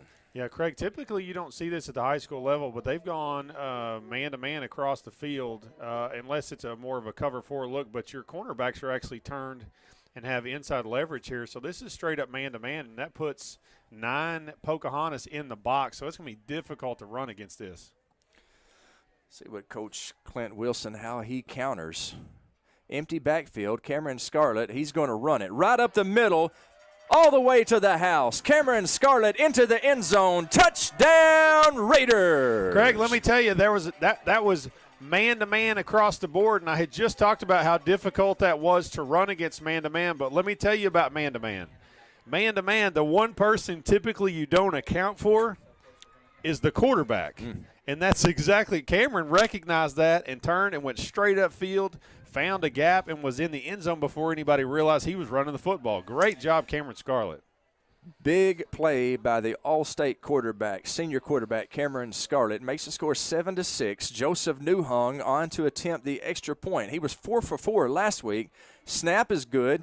Hold is good. The kick is a little bit low, and the officials waving no good. PAT attempt no good. With 10:07 remaining in the second quarter, your score is now Pocahontas 7, Nettleton 6. Well, like we had talked about right on cue, both offenses had 3 series and not be able to do much in their first couple of series. Boom. And Pocahontas breaks through, tries to figure some things out, and they score. Nettleton gets the ball back. Third series, they score. So this game is either could be a stalwart or this thing could blow wide open right here, and each offense has actually figured out what's going on now. So here we go now back to Pocahontas and see what they can do with the ball. Beautiful night at Raider Field. Outstanding crowd. Pocahontas, it's a football town. They have traveled very well. The visitor stands are full to capacity. Our stands got a great crowd, an outstanding student section. The Black Hole, they're blacked out, wearing all black, and, man, they are making some noise, having a great time at Raider Field. Glad to have you along wherever you may be watching. We're glad that you're spending your Friday night with us. If you're not able to be here at Raider Field, the next best place in the world to be is watching it or listening to it on the EAB Sports Network. 7-6 is the score. Pocahontas 7, Nettleton 6. 10:07 remaining in the second quarter. Little squib kick. It is fielded by Pocahontas at their own 38-yard line. That's Pocahontas' number 15, Harrison Carter, who just fell on the ground ball, and it's going to be pretty good field position for Pocahontas. Their outstanding quarterback, Connor Baker. Well, we're going to have to figure out how we're going to stop him. Are we going to stop him by blitzing? Are we going to stop him by slanting? Are we going to stop him by moving our defensive line around? Are we going to stop him by putting more people in the box? Already what you're seeing here is Nettleton go to a man-free, and we're trying to put more people in the box. Now we have 1, 2, 3, 4, 5, 6, 7, 8 people in the box. Baker is going to run, looking for daylight. He dodges some tackles, and he gets a positive gain of about 7 or 8 before he is brought down. It's going to be 2nd down and 2 for Pocahontas, and they are on the Nettleton 46-yard line. Excuse me, they're on their own 46-yard line. Well, I'm curious to watch and see what Coach Alan Johnson's retort to this is. And already you see how Nettleton's gone to what looks like a man-free defense here. 5 down linemen instead of 4 down linemen, and bringing all 3 linebackers up in the box. And so you have 8 people in the box now. Baker gives to his running back. He's running left side. He has the first down. He is tripped up over there by Markellen Barber, but not before he has first down yardage. He is right about the 50-yard line. First down, Pocahontas from the 50. So there's a little chess match going on here, and as we talked about, Nettleton's going to have to make some adjustments. They did put more people in the box to stop Connor Baker. What is Pocahontas' answer? Take the ball outside. So this is a game of cat and mouse and chess going on between these coordinators here. 1st and 10 for Pocahontas. Baker from the gun. He's going to run it himself, running right side, trying to find the edge. He breaks through a tackle and lunges forward after a gain of 7.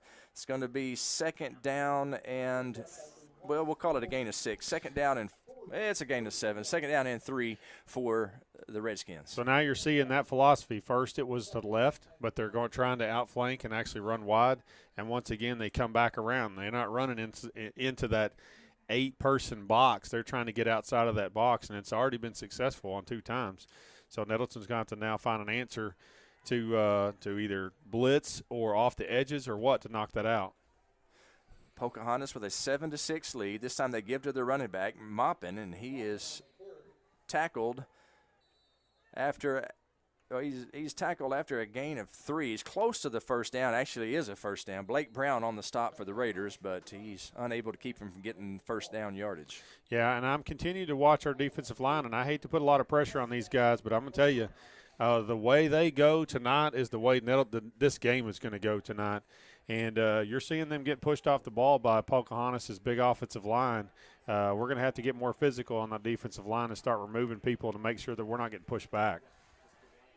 Pocahontas came out their first series of the game throwing the ball, which shocked everybody. Since then, cooler heads have prevailed, and they have gone to an all-running attack. And they're doing so very effectively. They have a 1-point lead, 7-6, with 8 minutes remaining here in the second quarter. 1st and 10 Redskins from the Raider 39-yard line.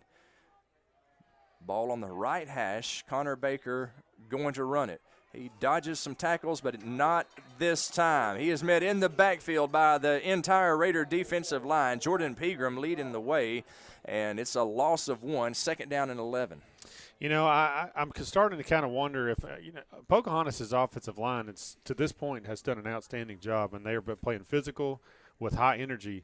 My question is how long can that last? And I know Nettleton's defense has been tested. They were tested last Friday. And I just wonder how long this can go here, because now you're going to start seeing Nettleton's defensive line back in the backfield. Second down and 11. Connor Baker running the ball, running left side, runs through some would-be tacklers and gains 5 yards. It's a flag on the play. We'll see what that is. Maybe that's a hold, Andy. Well, there was what appeared to be a horse collar is what I saw, and I don't know if they're going to call it or not. It's a face mask. Yeah. 5-yard variety against Nettleton. It looked unintentional, and honestly, I'd like to see the replay of that. It looked more like a horse collar than it did a face mask. And I think that's the reason why they went with the 5-yard variety, because it was not prolonged, and there wasn't a whole lot of change in the head position. It'll bring up 3rd down and 1 after the penalty. 3rd down and 1 is what the scoreboard says, Andy. The chain gang says 2nd down and 1. In any event, 1 yard to go for a first down. Connor Baker gives to Moppin. He runs straight up the chute. Looks like he has the first down. First down, Redskins. Blake Brown with the stop.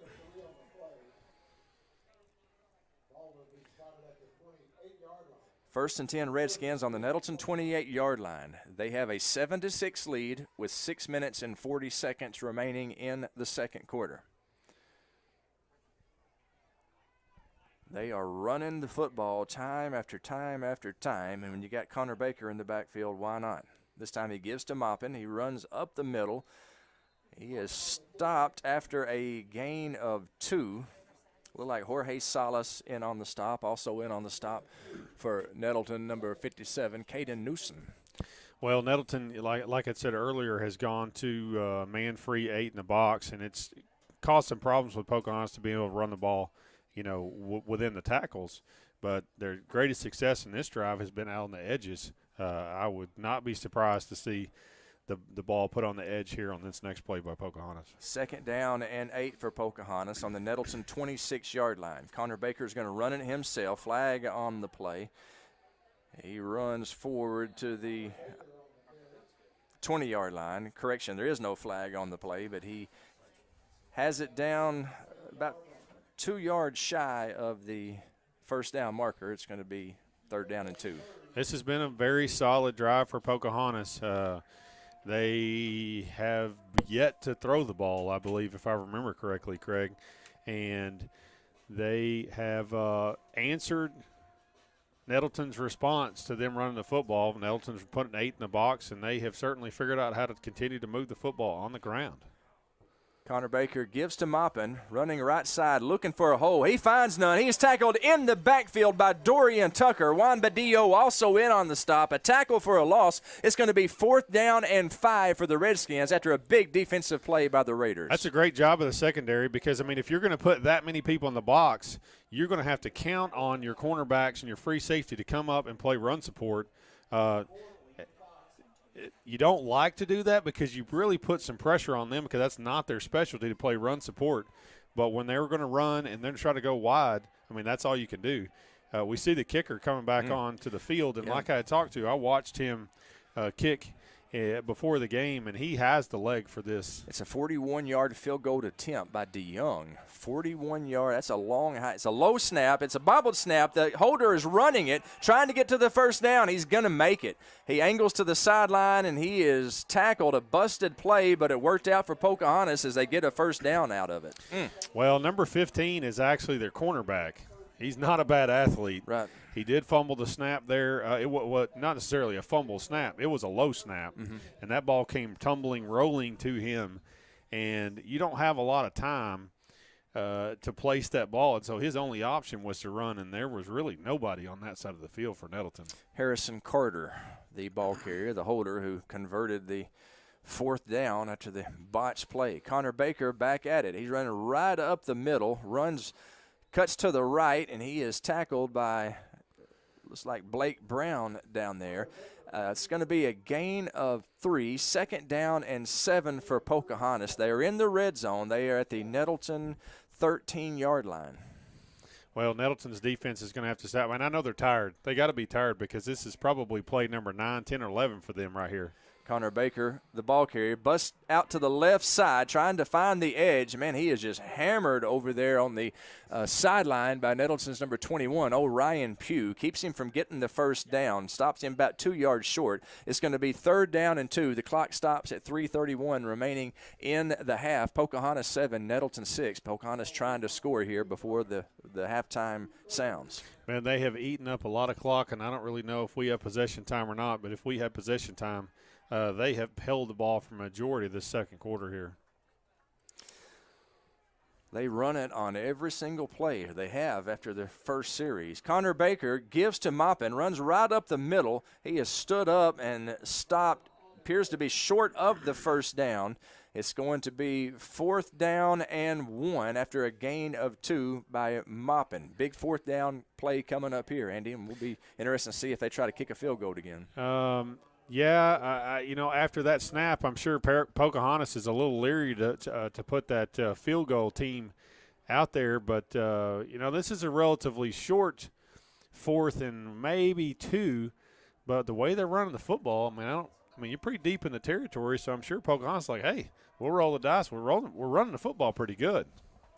It is 4th down and 1 for the Redskins. Their offensive unit is out there. And now then they're going to call a timeout. So when we come back, we'll take that timeout with them. We'll take a 30-second break. When we come back, we will find out if they're going to try to kick a field goal, if they're going to go for it. 4th and 1. The ball is on the Raiders' 6-yard line.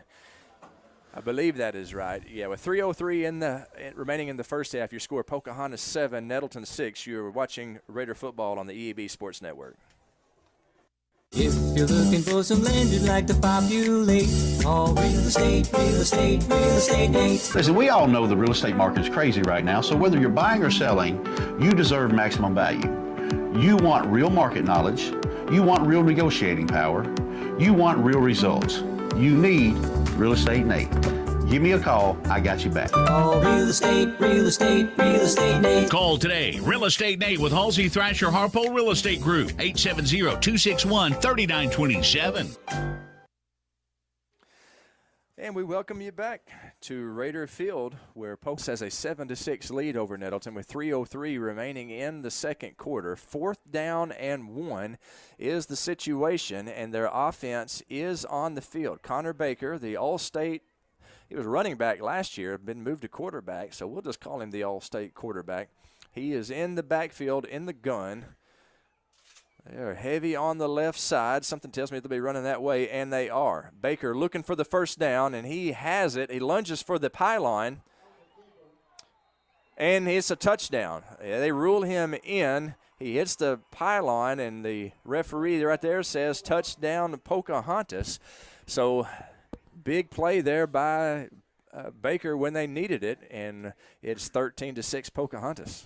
Well, he is certainly as advertised, Craig. Yeah, Connor's an outstanding athlete. I think what impresses me most about watching him play is how aggressive he plays. Yeah. He runs the ball aggressively. He doesn't run like a typical quarterback. He almost runs like a Tim Tebow kind of quarterback. We have not had an answer for him yet, that's for sure. The kick is up, and it is good.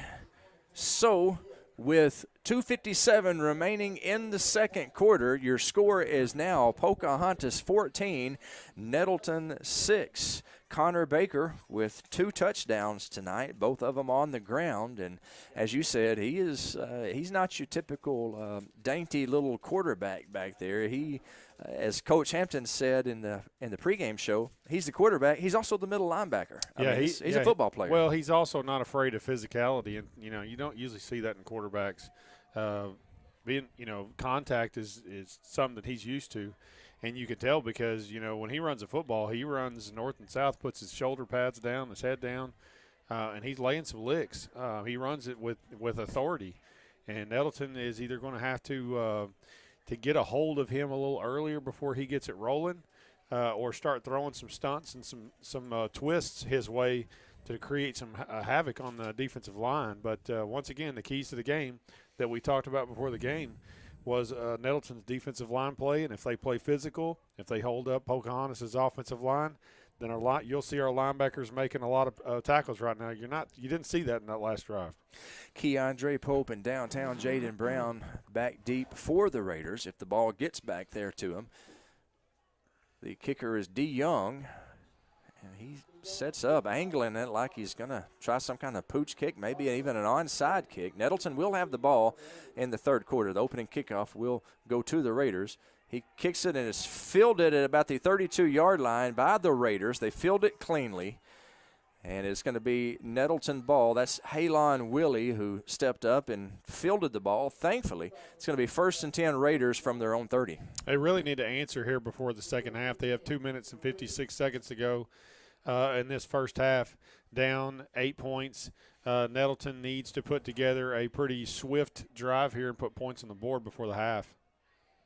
Cameron Scarlett, the All-State quarterback in the gun. Kobe Bradley on his right hip.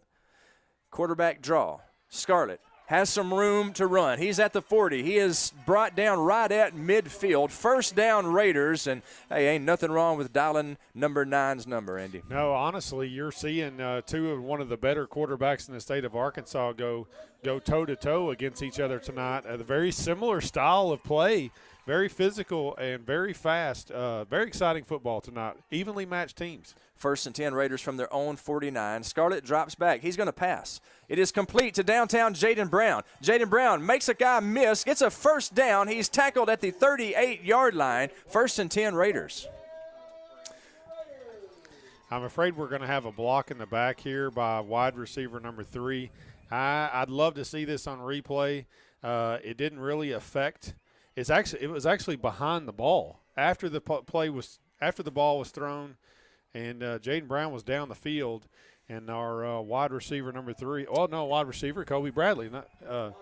It's going to be a block in the back, and it was behind the ball. And I think it was even questionable on whether or not it was a block in the back. It looked pretty square to me. I'm going to have to go back and watch the film on this tomorrow because that, unfortunately, is kind of a momentum killer here. Nettleton's going to have to kind of bring that back here. First down and 19, 2:34 on the clock. 1st and 19 for the Raiders on their own 40-yard line. Scarlett in the gun, ball on the right hash. Scarlett looks toward the sideline. Clock is rolling. 2 minutes and 20 seconds to play in the second quarter. Nettleton down 14-6. Scarlett going to run. Quarterback draw. He bulls his way forward. A gain of 3. It's going to be second down and 16. Well, Nettleton's absolutely going to have to throw the football.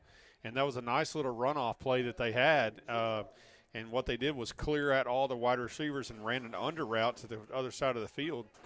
That was a very nice play, and we're going to have to see Nettleton throw the football here. Less than 2 minutes to play, 1 minute and 50 seconds on the clock. Nettleton second down and 16 from their own territory. Ball is complete. Pass is complete to Kenmore and McShann. Kenmore and McShann is tackled right at midfield. Does not get out of bounds. Clock will continue to roll. It's going to be 3rd down and 9 for the Raiders. Let's see if Nettleton wants to take a timeout, and they do. 1 minute and 35 seconds remaining in the second quarter. We'll take a 30-second break with them. Let you hear from one of our great sponsors here on the EAB Sports Network. 1:35 remaining in the second quarter. Your score, Pocahontas 14, Nettleton 6. You are listening to Raider football on the EAB Sports Network. For me, rice farming isn't a profession. It's been my life for more than 30 years. And as owner of Nettleton Seed, I've been the region's rice tech leader for more than a decade. Every planting season, I'm in the fields right along with you, and we're figuring out how to make sure bushels mean dollars together. From selecting your hybrid rice to free on-farm delivery and one-on-one consultation, I'd like to help your rice field see more profit this season. I'm Terry Gray at Delaplane Seed. Call me today at 870-249-3447. Let's talk about your best rice options. And we welcome you back to the NEA Baptist broadcasting position here at Raider Field. Get better with Baptist. 1:35 remaining in the second quarter. Your score is Pocahontas 14, Nettleton 6. It's 3rd down and 9 for the Raiders. Ball is right at midfield on the 50-yard line. So the most successful play they've had so far that got called back was when all the wide receivers on the left side cleared out and they ran somebody underneath. So I wonder if they'll go back to that here. Scarlett drops straight back to pass. Looking downfield. It is actually is tipped and complete to downtown Jaden Brown. What a play. Jaden Brown picks up the tip, and it is a 1st down Raiders. Craig, let me try to kind of break that play down. That was that play that I just talked about that was successful on the other side of the field. You run all your receivers off, and the backside wide receiver comes and undercuts everybody. And Cameron tried to hit that guy and tipped it, and then Pocahontas almost came up with it, and boom, then Jaden Brown was ready to go. That was an outstanding job of staying in the play by Jaden Brown. Huge play. 1st and 10 for the Raiders on the Pocahontas 33-yard line. Cameron Scarlett is going to run it. He is tripped up by Connor Baker, who's a heck of a defensive player. He falls forward, and it's going to be a gain of 4, 2nd down and 6 for the Raiders. Boy, it's just very odd to watch the opposing quarterback play an outside linebacker. I'm just not getting used to that. Scarlett back to pass over the middle. It is complete to number 14, Braylon King. 1st down Raiders. He is close to the 10-yard line. Big-time play with 1 minute on the clock. Craig, I really think Nettleton has an opportunity to throw the football tonight. They tried early, were not able to connect, but the wide receivers are catching the football now. 1 minute on the clock. They stop it to move the chains. It's 1st down and 10 for the Raiders. Ball on the 11-yard line of the Redskins. Cameron Scarlett to pass again. In the end zone, it's incomplete, intended for downtown Jaden Brown. The clock stops at 52 seconds. It's going to be 2nd down and 10 from the 11. You know, that's a great job by Cameron Scarlett, and he stood tall in the pocket, didn't panic, and pretty much scanned the entire field. Came back to Jaden Brown. Obviously, I think that may be his favorite target right now. There really wasn't anything there. Only threw it to where his receiver could catch it and threw it away, and that was a very wise senior move there. King and Bradley in the backfield with Scarlett, and Pocahontas elects to take a timeout. We will take a 30-second timeout with them. 52 seconds remaining in the second quarter. Your score is Pocahontas 14, Nettleton 6, but Nettleton knocking on the door. You're watching Raider football and listening to Raider football on the EAB Sports Network. What does better mean to you? Maybe it's better services, better support, better ways to build a life or buy a home or run a business. First Security is your partner for it all, with resources and solutions that make a difference for you and others. That's because First Security takes care of customers while building communities. Better for you, better for Arkansas, better for all. First Security. Bank better. Member FDIC, Equal Housing Lender. Second quarter action here at Raider Field. Nettleton trying to score half. They trail 14-6. Pocahontas with an 8-point lead. Nettleton has it second down and 10 from the Redskin 11-yard line. Cameron Scarlett in the gun. Kobe Bradley in the backfield with him. They're going to have to reset the clock. For some reason, they started running the clock down. Coach Matt Ragsdale does a great job over there running the clock. I noticed that they had the clock running during the timeout, letting them know how much time they use, something they don't normally do. I guess that might have messed it up. Right now there's 52 seconds on the clock. The referee saying add one, so it's 53 seconds. Second down and 10 for the Raiders on the Pocahontas 11. 53 seconds remaining in the half. Scarlett back to pass. He hits Ken Warren McShann in the end zone. Touchdown, Raiders. Heck of a route by Ken Warren McShann. Well, Craig, we saw the offense for Nettleton completely metamorphosis on that series. Their bread and butter absolutely is running the football, and that's how they scored their first series. And they completely have almost abandoned the running game in this last series because they had 2 minutes and 56 seconds to put a drive together, and they marched right down the field even and overcame a big, huge penalty and a block in the back there and still ran the ball down the field, passing the ball. Nettleton going to go for two. Scarlett running it in, and he gets it in. Runs left side. 2-point conversion is good. With 48 seconds remaining in the half, we are now all tied at 14 after the 2-point conversion. Greg, I will tell you that if Tom Brady were on the other side and I saw 48 seconds left in the half, I would be concerned. But Connor Baker is certainly one of the most outstanding quarterbacks I've seen so far this season. I hope that's not enough. Too much time that we left on the clock to score. That was an outstanding series by Nettleton's offense. We'll call that the Kavanaugh Auto Group Drive of the Night. To see Kavanaugh's complete inventory from the comfort of your home, log on to KavanaughCars.com. And that was a great drive, capped off by a precision pass to Ken Warren McShann from Cameron Scarlett. 11-yard touchdown strike. After the 2-point conversion, we're all tied up here with 48 seconds remaining in the half. Craig, I'm kind of befuddled here. I'll use one of Coach Dover's favorite words to talk about what I just saw. I mean, typically we would see Nettleton, and we saw Nettleton really go to their running offense last week. They kind of resorted to that in the second half. And I have talked about this the entire season, and I know Coach Hampton and I have had discussed that Nettleton offense has to be able to feature and spread a defense to be a multifaceted championship-style team. They just did that. They sat back there, spread the offense, spread the field off, and threw it all around the field, and wide receivers running free all over Pocahontas and secondary on that series. 48 seconds left in the half. So we'll see if we're going to go in tied or if we're going to have some more fireworks. I thought you made a great point. Pocahontas is a running football team. 48 seconds for a running football team. That's not much time. McShann kicks it to Connor Baker. Baker picks it up at the 21. There's a fumble on the play. Fumble on the play. Ball is loose. We'll see who comes up with it. I believe it is going to be the Redskins who come up with it. I believe sure Connor Baker actually came back. Fumble. That ball stayed on the turf for a long time, Craig. I think about 3 people touched it before he got it back. Well, that would have been nice for sure to been a great break for the Raiders. But as it is, the Redskins will take over 1st and 10 from their own 25-yard line. 43 seconds remaining in the half. Those kind of plays have a tendency to spook offensive coordinators. You see the ball on the turf a couple of times, and you're like, okay, we're just going to run the clock out, and we're going to get into halftime with the tie ball game. So we'll see what they do there. Baker from the gun. He gives to Maupin. That looks like that's exactly what they're going to do. He runs left side. He is tackled after a short gain, maybe a gain of 1.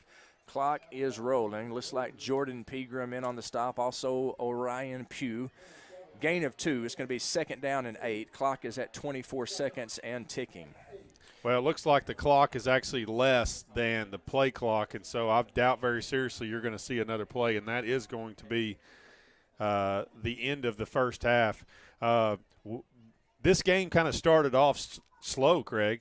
And both teams got to about the third and fourth series, and then we had some fireworks. Both teams started firing off a score here, a score there, a score here, and a score there. Now we're back to a tie ball game. We have a brand-new ball game again right here at half. An outstandingly evenly matched game here tonight. Love it. 14-14 at half. The buzzer has sounded, and we are just about to enter into our halftime show, the St. Bernard's halftime show, brought to you by St. Bernard's, at the heart of great medicine for more than 120 years. And, Andy, we have a very special guest on our halftime show tonight. The superintendent of Nettleton Public Schools, Dr. Karen Kirtner, is going to join us. So I'm going to have to behave for the next few minutes up here. And I'm going to leave you with her, so good luck. So please don't say anything inappropriate. Well, I can't make you any promises. It is me you're talking about. We will be back in 2 minutes with the St. Bernard's halftime show. Dr. Karen Kirtner at half. We're all tied up at 14. You have tuned in to Raider football on the EAB Sports Network.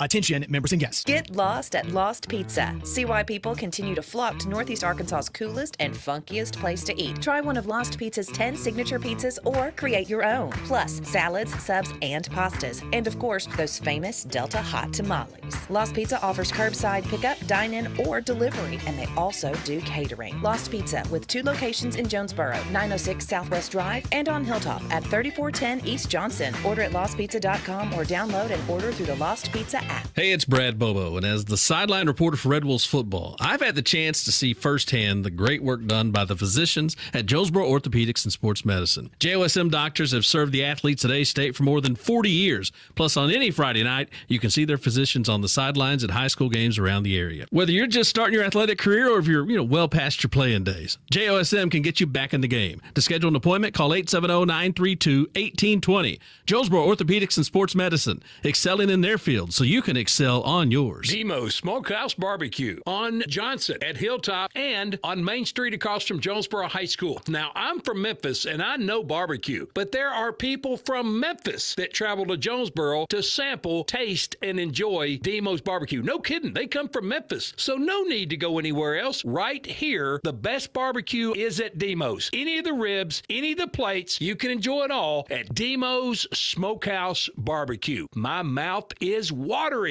Get huge savings now at every Kavanaugh dealership.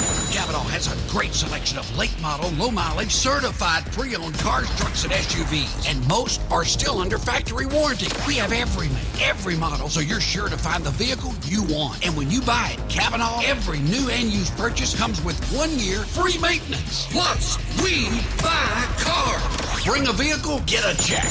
Come see us today at one of our dealerships or go to KavanaughCars.com. And we welcome you back to Raider Field. This is the St. Bernard's halftime show, brought to you by St. Bernard's, at the heart of great medicine for more than 120 years. At half, we are all tied up at 14. Pocahontas 14, Nettleton 14. Andy Shatley will be back in a few minutes, and we'll break down the first half of play for you. But right now, we're joined by a very special guest on our halftime show, Dr. Karen Kirtner. Dr. Kirtner, thank you so much for taking time and being with us. Well, good evening. Thank you for asking me. Good night for Raider football out there. Absolutely. It's a gorgeous night, and it's a great time to be a Raider. Great time. It's a great day to be a Raider, for sure. Wonderful atmosphere here tonight. How about the student section down there? I love to see those students standing, cheering on our team, and all excited to be here. So I think they like being over there in that student section and having their own area that they can root and cheer on everyone that's playing. Well, they are what it's all about, as you know, whatever it takes for every child, kind of our school motto here, and it's all about the kids, and we're glad the kids are having a good time. Also glad to see that great group of kids out there, the Nettleton High School band. Man, what joy and what a spark they bring to our school, the band. Absolutely. This is Dr. Karen Kirtner, the Nettleton superintendent, kind enough to join us on the St. Bernard's halftime show. Dr. Kirtner, a lot of people might not know you, so let's start off by getting some personal information. Tell the people where you're from. I'm actually from Jonesboro area in this community. I actually graduated from Westside High School. Okay. many years ago, and went on to college, then for a little bit at Crowley's Ridge College, and then on to Harding University, where I received a bachelor's degree, and then finished up with a doctorate finally at Arkansas State University. Outstanding, outstanding. I knew that you had worked at Westside, but I guess until now I wasn't aware that you graduated from Westside. Actually, I did. So an old Westside warrior. What year did you graduate, if you don't mind? 1980. 1980. Okay, outstanding. A lot of good people from Westside for yes. sure. And, what all did you do in high school? What were you involved in? You know, I was involved in a lot of different activities. I had started out where I was cheerleader, then changed and went into a band and student council, and more of the fine arts department. So I've kind of done several different things. Awesome, well-rounded. Did you know back then that you wanted to spend your life in education? I did not. That really wasn't my lifetime goal then. My lifetime goal was to go to college. Actually, I knew I wanted to do something in interior design or home economics. That's what it was called back then. It's called Family and Consumer Science now. Home ec. And so I taught that for 8 years at MacArthur, and I also taught at Brooklyn for 4 years. And so I taught school for about 12 years before getting into administration. Awesome. And so you were in the what we used to call home economics. That's right. That was what you were teaching. Hey, and it was great. I loved it. We had some really good students and good times. Back then, you could do anything you wanted to pretty much with the club and activities. So we went a lot. We were in a lot of competitions and had just a great group of students that I still even have contact with today. Dr. Karen Kurtner, our guest on the St. Bernard's Halftime Show. You mentioned a couple of schools, but let's kind of trace your route. What all schools have you worked at, and just give them to us in chronological order. Okay, great. First school I started teaching was at Brooklyn High School. Okay. Taught 4 years there, then moved on to MacArthur, and also taught at MacArthur for 8 years.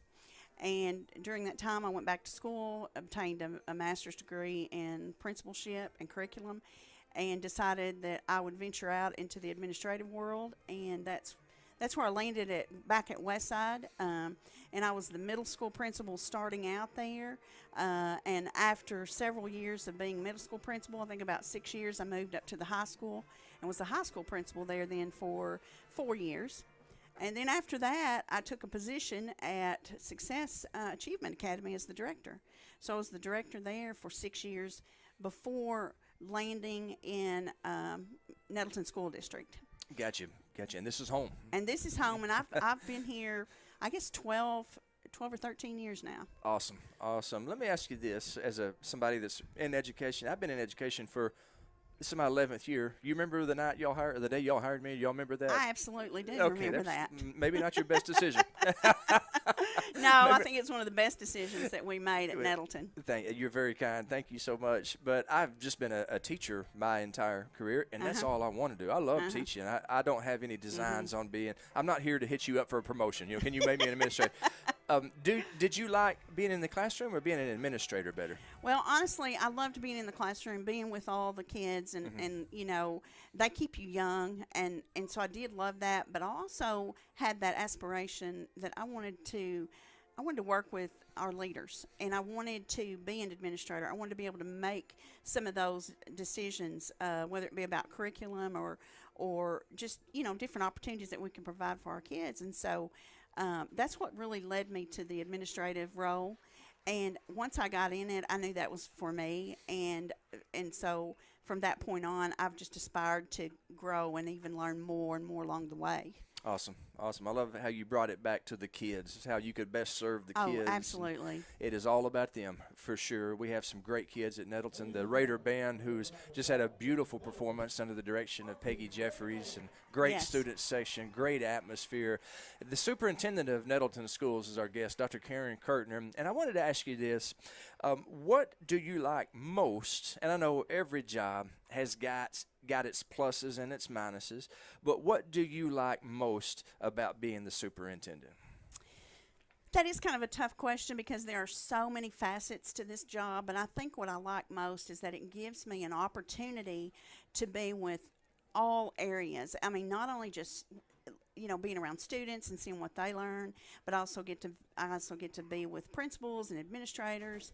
I get to be help them in their leadership roles. I get to also get to be with teachers and see how they are incorporating creative and innovative ideas in their classrooms. And I've seen over the years how things have changed, and then it even goes further than that. You get to reach out even further into the community, and you get to know people that are in the community, and you form relationships. And so I think that's my favorite part of being superintendent is I love to talk to people. I love to help people. I love to serve people, and I really think that's why I love being superintendent. You get that opportunity that you might not otherwise have. Yes, ma'am. Outstanding. Dr. Karen Kurtner, the superintendent of Nettleton School. She is our guest on the St. Bernard's Halftime Show. If you're just now joining us and wanting to know what the score is, it's Pocahontas 14, Nettleton 14. We're about 9 minutes and 20 seconds away from kickoff. We got just a couple more questions here for Dr. Kurtner, who is very gracious to join us on our halftime show. We talked about the things you like most about being superintendent at Nettleton, but like every job, there's challenges. What would you say are the biggest challenges of the job? Well, I think that, probably trying to fit in everything in the amount of time that you have is the biggest challenge.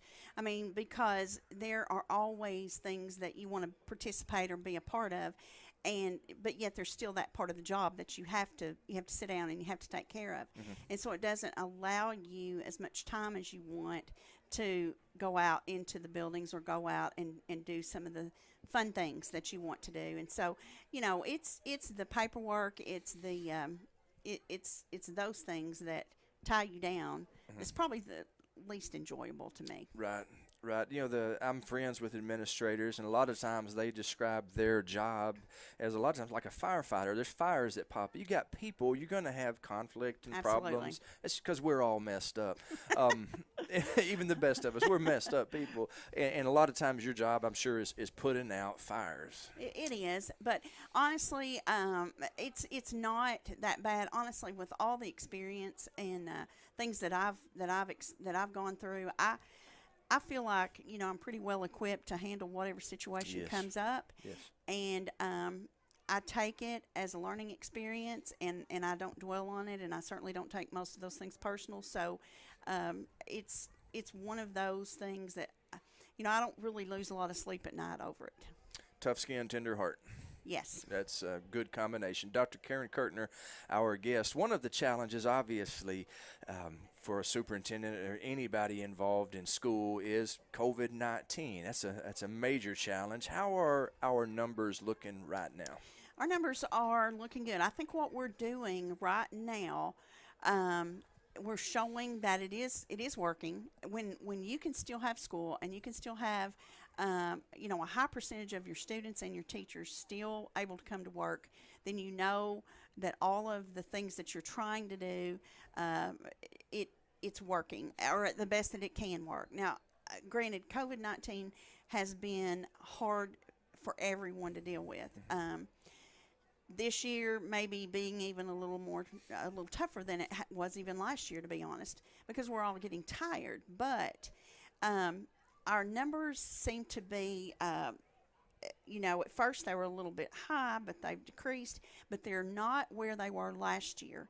So I have high hopes and expectations that I'm hoping in the near future, especially, as we move through the school year, that things will continue to get better.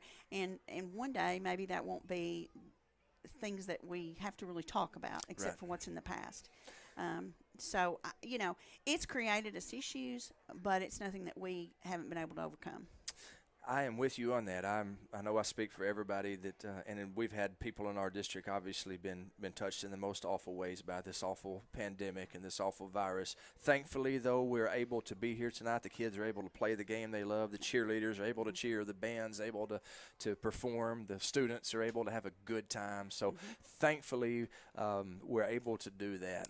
That is wonderful news in the midst of a tough time. And we've learned a lot. You know, we've learned what works, what doesn't work, and so yes, we've accommodated every situation that we possibly can as safely as we can. Yes, ma'am. Dr. Kurtner has been our guest on the St. Bernard's Halftime Show, and I want to say, if you enjoy listening to the games and watching the games on YouTube, you have Dr. Kurtner to thank, and make sure you do, because she has always been just a huge supporter of our Nettleton television program. Anytime I've gone to her and Dr. Kurtner, can we get this? The answer has been yes, and you have been a big-time supporter, and I really am very grateful for your support of our students and our program. Well, we appreciate what you guys do for us. It helps to be able to broadcast, so we appreciate you guys. Yes, thank you for serving our great school, Dr. Kurtner. Thank you. You bet. Thank you for being with us tonight. That's Dr. Karen Kurtner. She has been our guest on the St. Bernard's Halftime Show.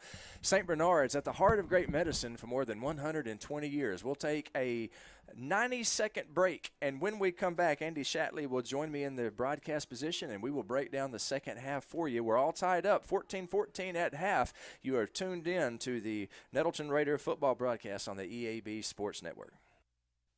Your specialty print and ship store is the Safe Ship Store in Jonesboro. Owner David Leonard wants to help you with all your shipping and printing needs, and they'll always give you the best customer service and highest quality product for the absolute lowest prices in town. So when you need something packed and shipped, or when you need printed products, call the Safe Ship Store. Come in today to see all they have to offer. For the best customer service, quality, and prices, visit the Safe Ship Store, 2500 Alexander Drive, Suite C in Jonesboro, 870-333-5068. Across the state of Arkansas, Farmers and Merchants Bank and the Bank of Fayetteville join you in cheering on our favorite teams. We applaud that extra effort that makes our schools and activities an important part of our communities, more now than ever. Working as a team to make our communities better by helping you reach your goals, that's what happens at Farmers and Merchants Bank and the Bank of Fayetteville, home of Me Banking, member FDIC. If you've injured your neck or back, or if you've been in a car accident, you should call the doctors at the Betts Clinic. They've been helping the residents of Jonesboro and Northeast Arkansas for over 20 years now. Many people don't know what to do or where to go after a wreck. Go to the Betts Clinic. You can call them now at 931-3722 or find them on the web at thebettsclinic.com. If you have a bulging or herniated disc, let the doctors at the Betts Clinic help you, like they've helped so many others. Call 931-3722 or go to thebettsclinic.com.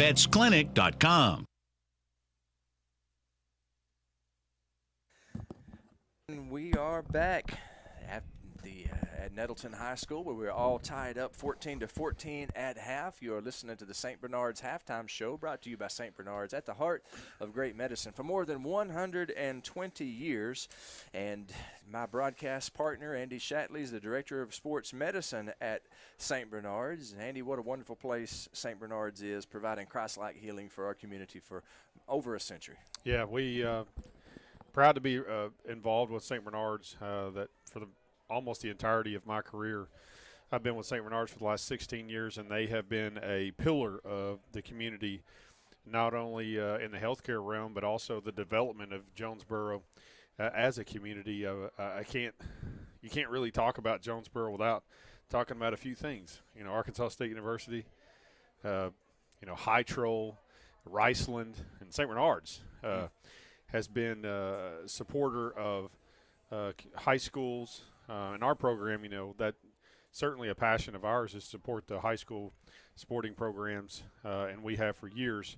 We place athletic trainers, in each of the local schools here, and helping kids excel, stay healthy, and go on and have a great experience at their high school level, and go on to college and wherever life may take them. And some of these kids may not be college athletes, but the experience that you have at the junior high and high school level, it's just unmatched. I mean, you and I talk about our high school days, but those are some magical years, and seeing that unfold here tonight is certainly exciting to be a part of, just to be able to bring that to the radios and also the YouTubes.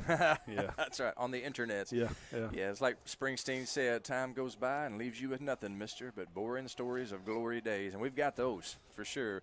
Been a great football game here tonight. It's 14-14 at half. Pocahontas got the scoring started in the first quarter with 1:02 remaining. Their stud quarterback, Connor Baker, that kid is a football player. He ran the ball in from 18 yards out. The point after was good, made the score 7-0. Nettleton responded in the second quarter. Cameron Scarlett ran in a touchdown from 8 yards out with 10:07. After the point after was no good, that made the score 7-6. Pocahontas scored next. Who else? Connor Baker, a 7-yard run with 2:57 remaining, made the score 14-6 after the point after. And then Nettleton, with 49 seconds remaining in the half, Nettleton scored on a Cameron Scarlett pass to Ken Warren McShann, 11-yard pass to Ken Warren McShann. 2-point conversion by Cameron Scarlett set the score at 14 each, 14 apiece. And that is the scoring, and that is your first half recap.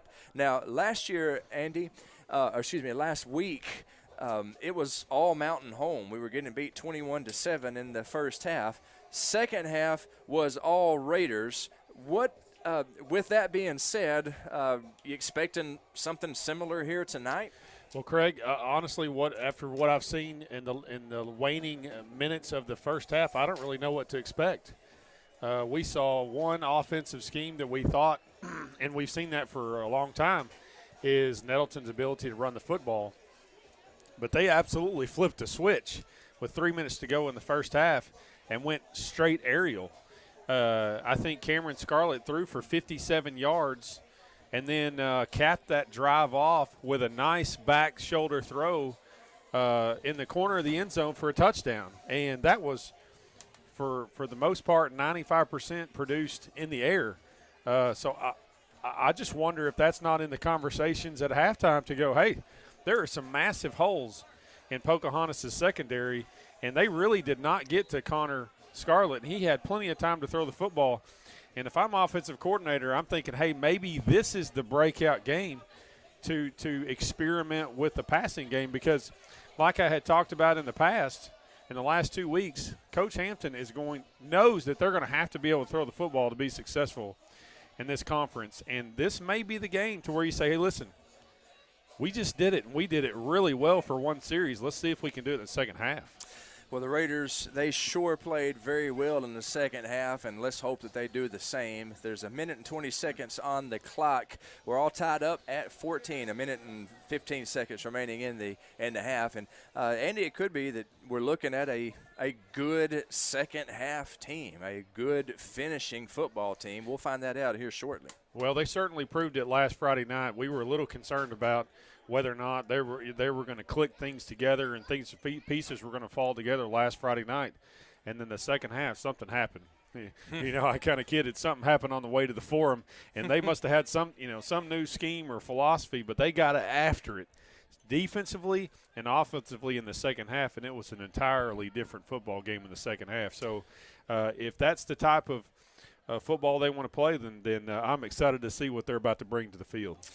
We are about to, in about 30 seconds, the second half kickoff, and Nettleton will be receiving the second half kickoff. So Nettleton's, if all goes well, Nettleton's offense will take the field to begin the second half. Get a chance to see the All-State quarterback, Cameron Scarlett.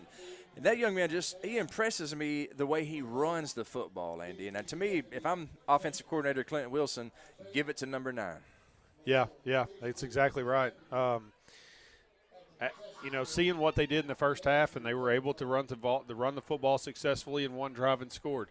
Then they turned around and they were able to throw the ball almost exclusively, successfully, and scored again.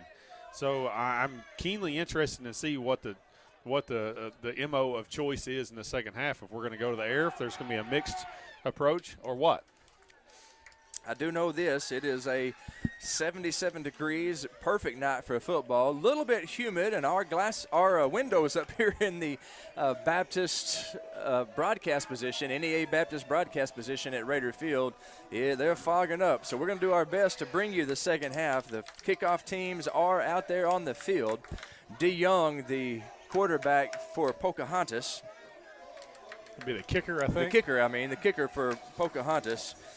And back deep for the Raiders is number 8, downtown Jaden Brown. Orion Pugh also back deep for the Raiders. It's not going to get there. Little pooch kick. We're going to have to field it, and we do, thankfully. That is Dorian Tucker who makes the kickoff reception at the Raider 45-yard line. So 1st and 10 Raiders with good field position. Craig, I don't know if you're on your radio dial, but that he actually fair caught that ball, and that was only about a 14 or 15-yard kickoff, and that was very smart to fair catch that, and he was on the front line. So that leaves us with outstanding field position. So already started with a very smart play there on special teams. See if the Raiders can capitalize with their offensive unit. They give to Kobe Bradley. Kobe Bradley running right side. He's got a first down. He's got some room. He's at the 40, the 35. He is tackled at the 32-yard line. Kobe Bradley getting into the mix. Big run. First down, Raiders. Well, I don't even know who to call out because the right side, I'll have to call out the right side of the offensive line, and we need to call their name because we were kind of curious to see if the offensive line was going to show up, and they showed up big in that play. And I don't think anybody touched Kobe Bradley for the first probably 10 or 15 yards. 1st and 10 Raiders from the Pocahontas 32. Cameron Scarlett's going to run it himself. Running right side. He's still on his feet. Falls forward to the 25-yard line of the Redskins. It's going to be a gain of 7. 2nd down and 3 for the Raiders. No offense to Cameron Scarlett, but when number big 79, Alan Campbell, is swinging around to the side and you follow him, I think you could have ran the ball on that one. Man, that guy's a big kid. I'd love to see him leading me into the hole with swinging around from the left side. 2nd down and 3. Scarlett gives to Kobe Bradley, makes a cut. He's got running room. He's got a first down. He's inside the 10, the 5. Touchdown, Raiders. There is a flag on the play, however. Big run by Kobe Bradley, a 25-yard touchdown run. Let's see if it's going to be called back. Yeah, that's certainly in the area of holding, and it looked like the offensive lineman was engaged. It's an illegal block to the back against the Raiders. We'll have to go back and review the video. I'm not sure how in the world that happened inside the box there. Well, it negates the touchdown. We're all tied up at 14. 14-14 is the score. 11:04 remaining in the third quarter. Irregardless of what just happened, Kobe Bradley is on the loose. Yes, he is. Kobe Bradley is made his presence known for sure here in the third quarter. 2nd down and 9 after the penalty. Scarlett in an empty backfield. 2 receivers spread out to the right side, 1 on the left. Scarlett, quarterback draw. He is running it, and he is down to the 25-yard line. It's going to bring up 3rd down and 3 for the Raiders. Well, this is going to be 4-down territory, so you don't have to think about getting it all here at one play. I wouldn't be surprised to see some sort of RPO run-pass option with Cameron and Kobe here to get 1 or 2 of the yards back. And then, like I said, you got 2 downs to get this here. 3rd down and 3 for the Raiders. Scarlett in the backfield. He gives to Kobe Bradley. Running right side, he stood up at the line of scrimmage, and it's going to be no gain. He's pushed back. Forward progress. Well, actually, they're going to call it a short loss. It'll be 4th down and 4 for the Raiders. Well, you kind of wanted to pick up a few yards there at least, and we went backwards, and now we're a little bit more of a hole, 4th and 5, which may end up having us to throw the football here. Scarlett in the gun. In the backfield with him is Kobe Bradley. Got 2 receivers spread out to the right. That's Willis and Ken Warren McShann. I'm going to call a quick out to the top of the screen here to Ken Warren McShann. He scored on a touchdown on that very play. He's going to pass. He's throwing to the end zone, and it is incomplete. Incomplete. I don't see any flags, so turnover on downs. Pocahontas ball. We're all tied up 14-14. Pocahontas will take over 1st and 10 from their own 26 with 9:42 remaining in the third quarter. Well, Cameron Scarlett looked to the field, and wide receiver was kind of held up there by the free safety of Pocahontas, and there was some contact there. Ball sailed over the top of the head, and I think they just called it, unintentional contact and went on down the play. At any event, it's turnover on downs. Pocahontas takes over.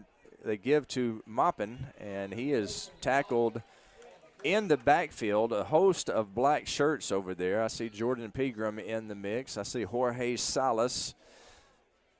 Getting up from the pile is number 22, Jamie Morris. Also in on the stop for Nettleton, number 63. That is Cam Phillips.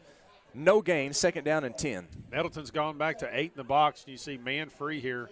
And really, even the free safety's coming down. You can almost count him in the box. He's almost in the box. So we have 8, almost 9 people in the box here. 5 men on the line of scrimmage. They give to Maupin. He doesn't make it very far past that line of scrimmage. Going to be a short gain. It's going to be 3rd down and long. It'll be 3rd down and 7 for Pocahontas. If we're going to, we're putting 8 and 9 people in the box. Pocahontas may be good at running the football, but it's almost impossible to run the football when you have 8 or 9 folks in the box. And so your answer to that is going to be to stretch the plays, to roll out pass. They're going to have to go to the edges here.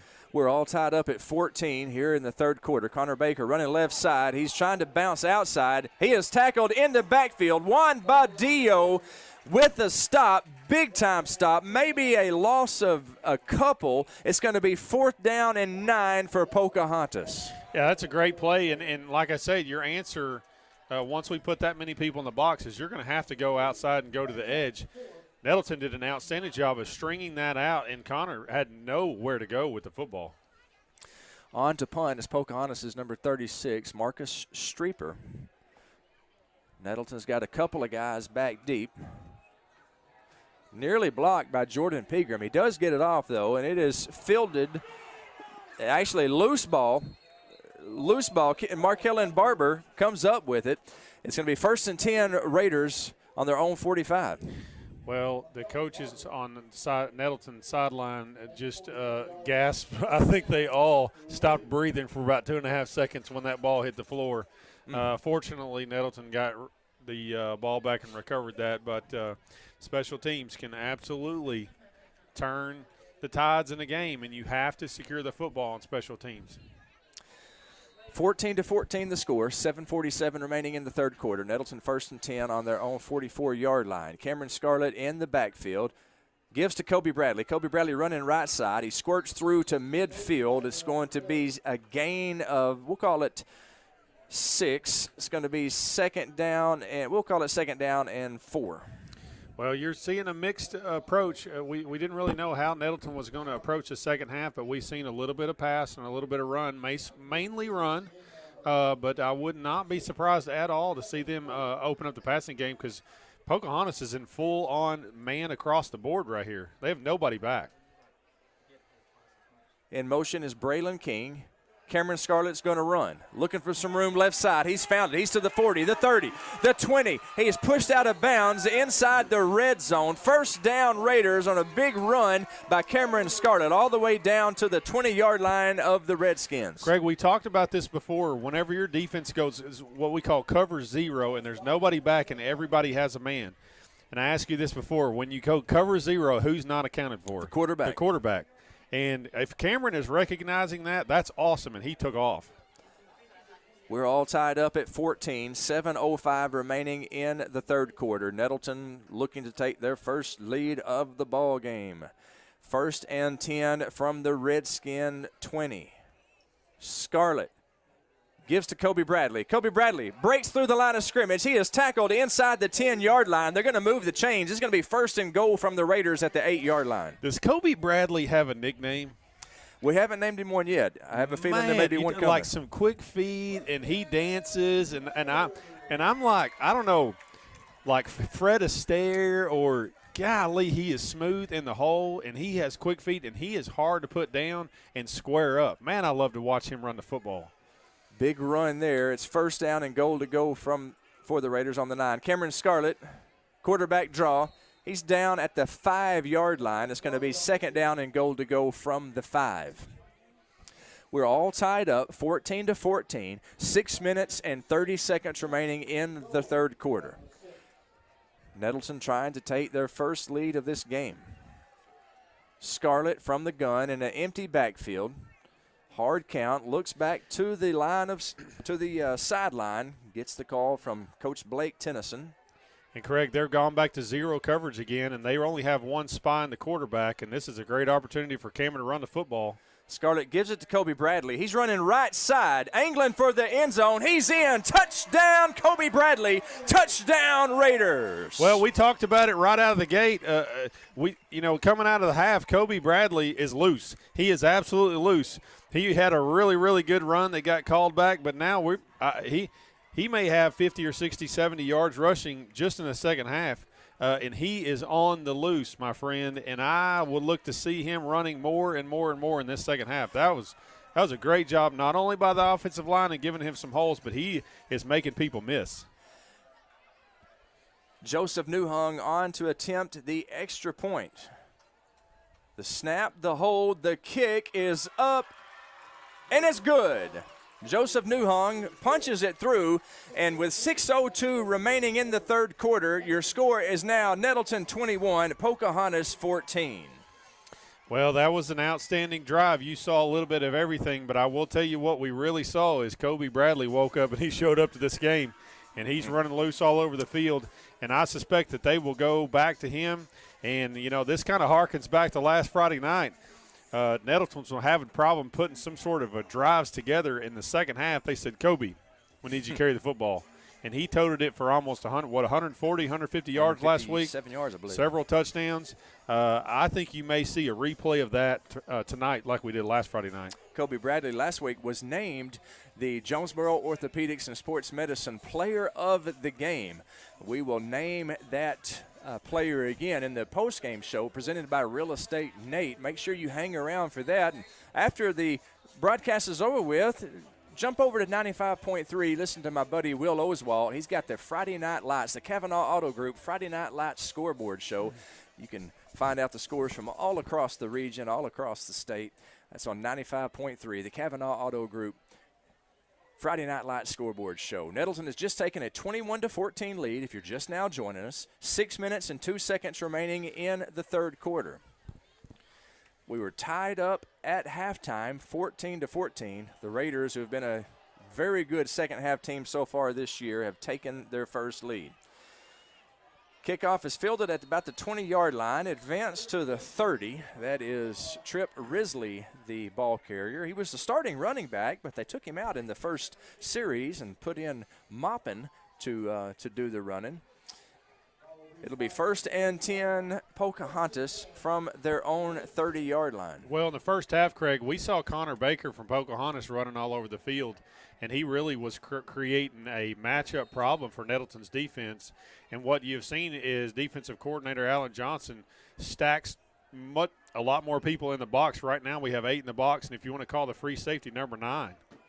He gives to Moppin, and he is hit in the backfield, falls forward for a short gain. We'll call it a gain of 2. It's going to be 2nd down and 8.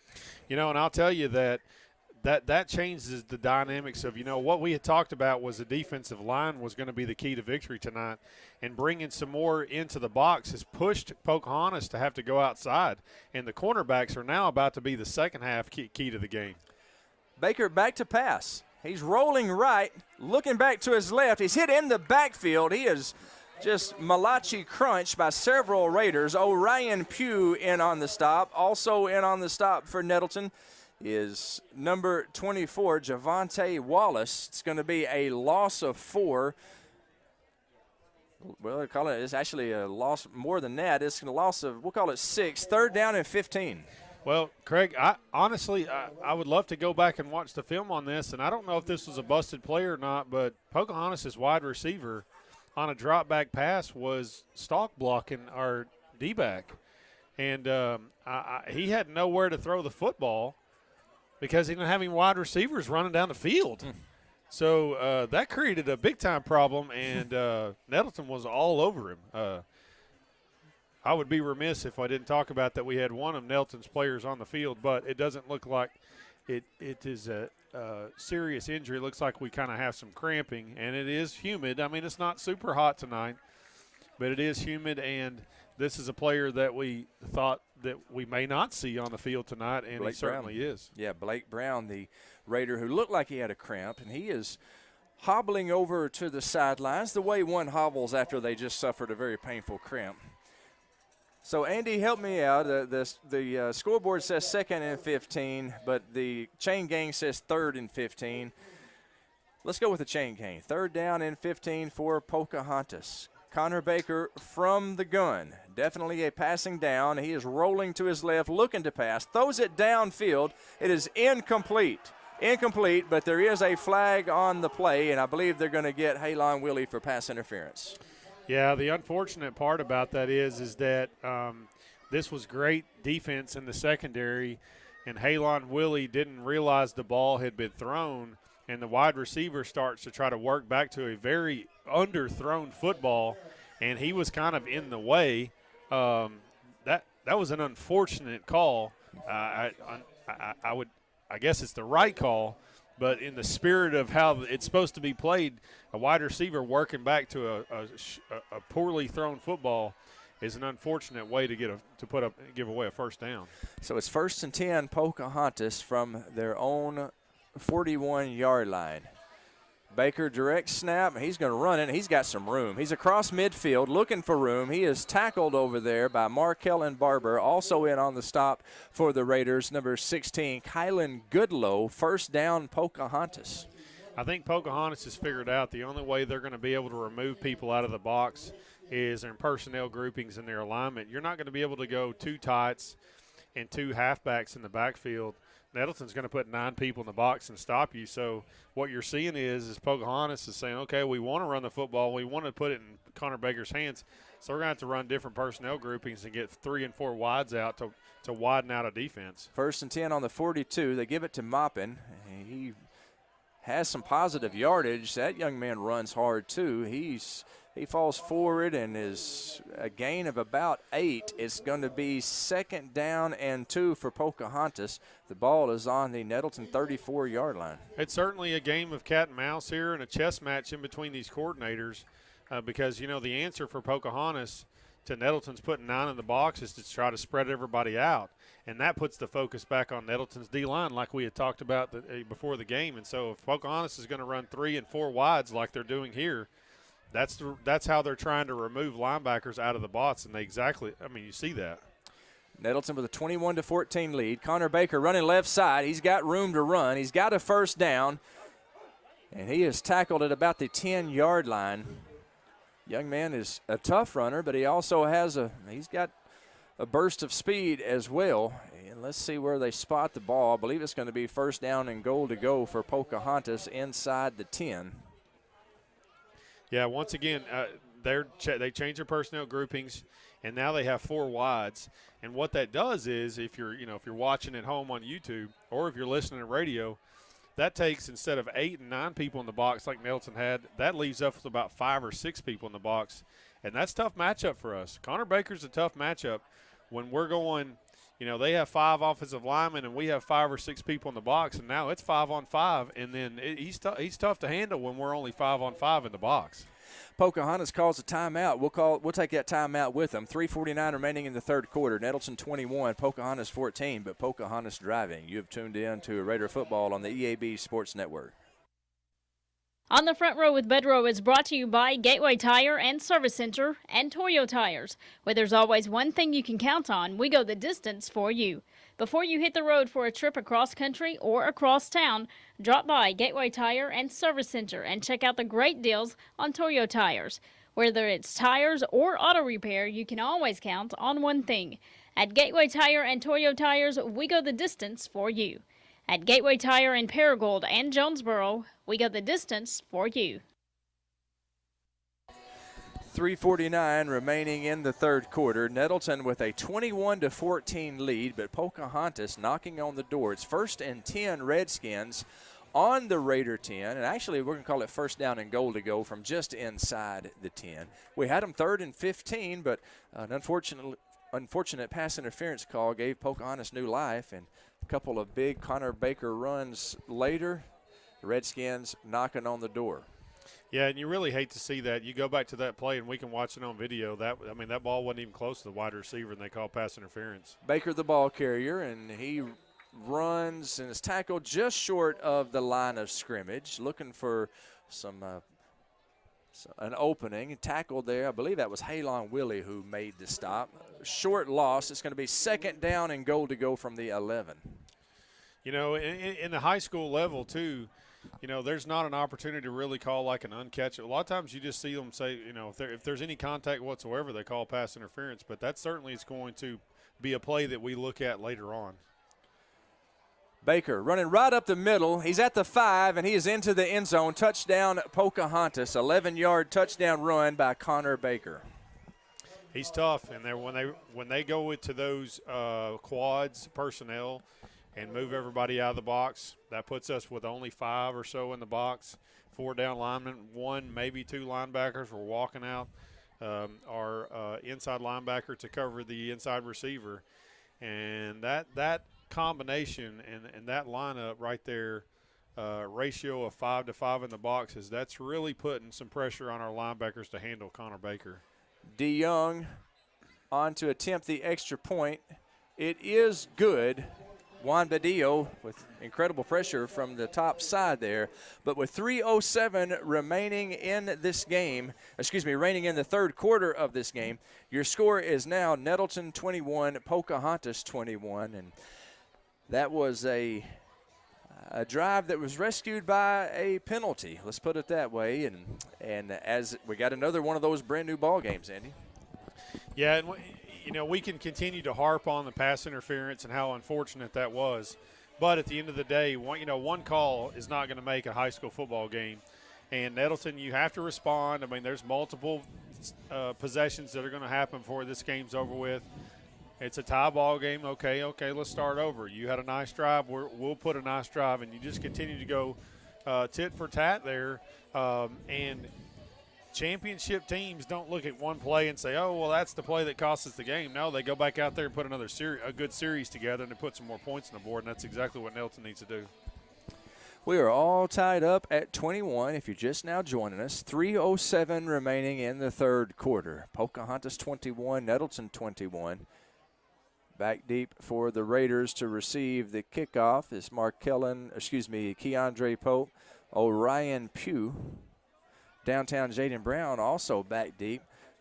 Pocahontas has not been kicking it deep, however. They've been kicking the ball 10, 15, 20 yards, trying to get things to bounce their way. And let's see what they do this time. It's an onside kick, and it is touched inside of 10 yards by Pocahontas. Pocahontas has the ball.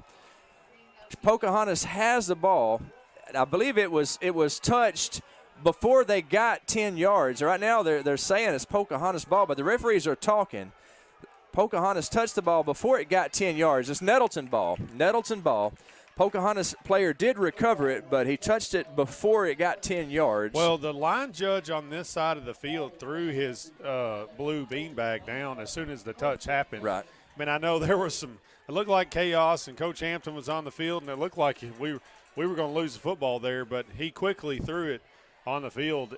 He saw the first touch, and so as everything kind of gets washed out in the play, then here we go. We got the ball now. And we have excellent field position on the Pocahontas 49-yard line. Cameron Scarlett in the backfield. Kobe Bradley in the backfield with him. He gives to Kobe Bradley. Kobe Bradley trying to bounce right side, finds a crease, advances about 4 yards before he is tackled. It's going to be 2nd down and 6 for the Raiders on the Pocahontas 45-yard line. I'm still thinking of a nickname for him because, man, I love to watch him run the football. He has some of the quickest feet. He probably has the quickest feet on the field, and he is hard to take down because the first person that makes it to him is probably not going to be the one that puts him down. He is a young man, as he proved last week, can put the team on his back and carry him. 2nd down and 6. Scarlett and Bradley in the backfield. Scarlett's going to run it this time straight up the chute. He falls forward for a gain of a couple of 3 yards. It's going to be 3rd down for the Raiders. 3rd down and 5, actually, after the gain of 1. Yeah, this 3rd down and 5 distance has showed that a quick out to the bottom or top of the field is wide open, and he's already connected with some of his wide receivers on these short 3rd down plays. Scarlett tried a hard count there. Pocahontas with good ball discipline on the defensive line. They don't jump.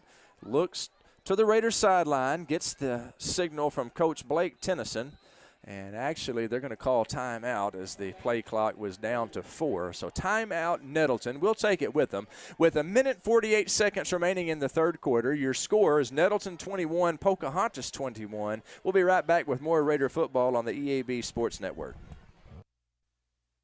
Maybe your instincts tell you not to trust everything you hear in the media. We get it. It's only human to question things. So if you're still questioning whether or not you should get vaccinated, ask the people you know right here in Arkansas who you really trust, like your doctor, people you've seen with your own eyes, the real threat of COVID, and the remarkable effectiveness of America's vaccines. That's why St. Bernard's Healthcare is asking you to take a stand with us and sit for a shot. Learn more at sitforashot.org.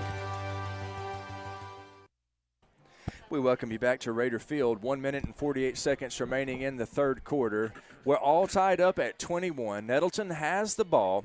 It is 3rd down and 5 for the Raiders. They are at the Pocahontas 44-yard line. Andy and I would agree this is probably 4-down territory here for the Raiders. Let's see what they can get on 3rd down and 5. Cameron Scarlett, the quarterback, in the gun. He's got Kobe Bradley on his right in the backfield with him. 2 receivers up top.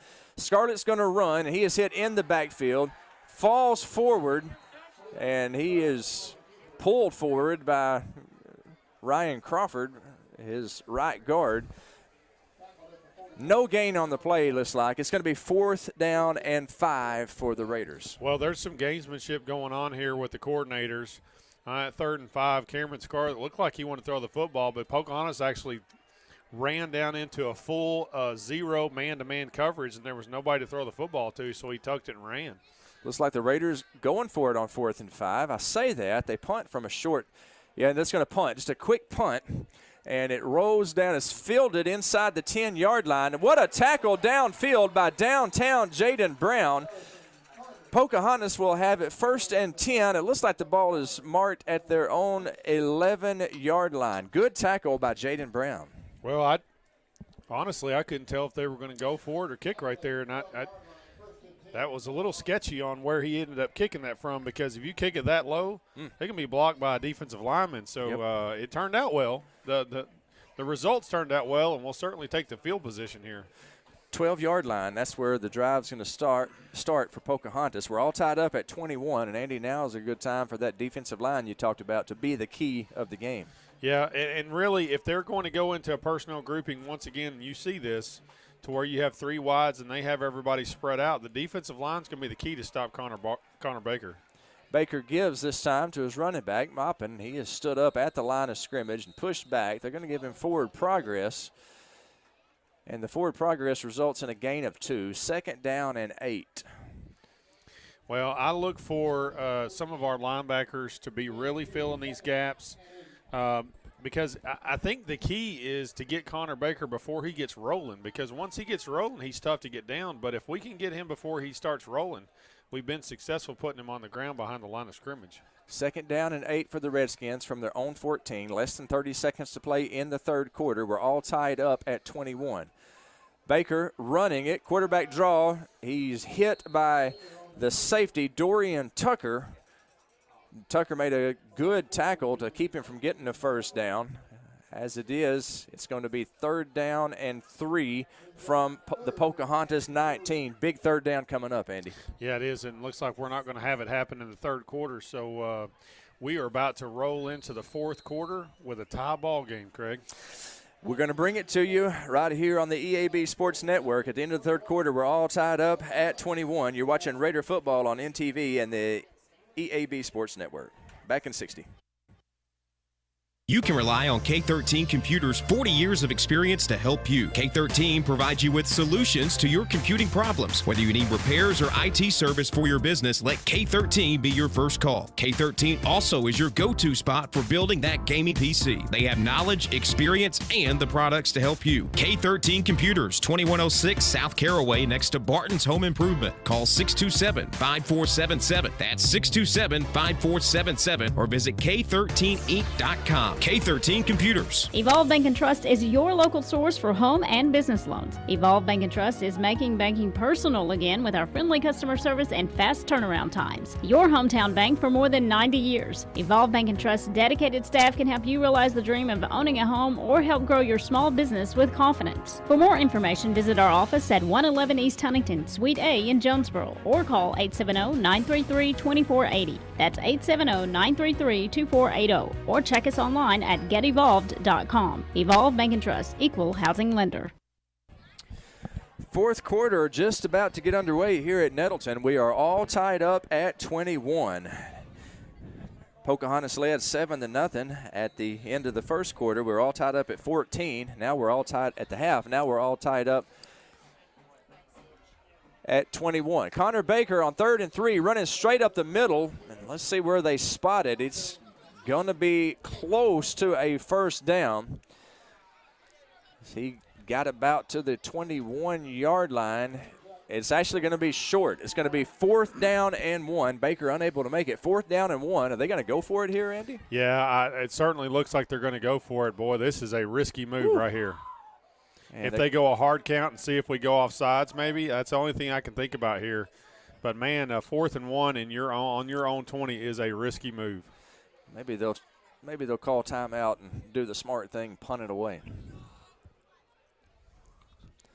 He's looking to the sideline, and they are going to call a timeout. Timeout Pocahontas with 11:12 remaining in the fourth quarter. Pocahontas takes a timeout with the game tied at 21. We'll take a 30-second break, and when we come back, we'll have more fourth quarter action. Raider football on the EAB Sports Network. Your medical needs are personal, and the way you manage those needs should be personal as well. The team at Southern Home Healthcare is local, knowledgeable, and courteous, giving you the customized care you and your family deserve. When facing breathing challenges, the on-staff respiratory therapists at Southern Home Healthcare provide support and guidance just for you, and you can sleep better with the help of their CPAP and BiPAP therapy. Plus, treat your strains, sprains, and pain with the help of Southern Home Healthcare's high-quality bracing devices. Go online to southernhomehealthjonesboro.com. Be back to Raider Field. 11-12 remaining in the game. All tied up at 21. Pocahontas has it 4th and 1 and their own 21-yard line. It looks like they're going to punt. They do have the punt team out. Nettleton has nobody back deep, so they may be content to let that thing run after the last little fiasco.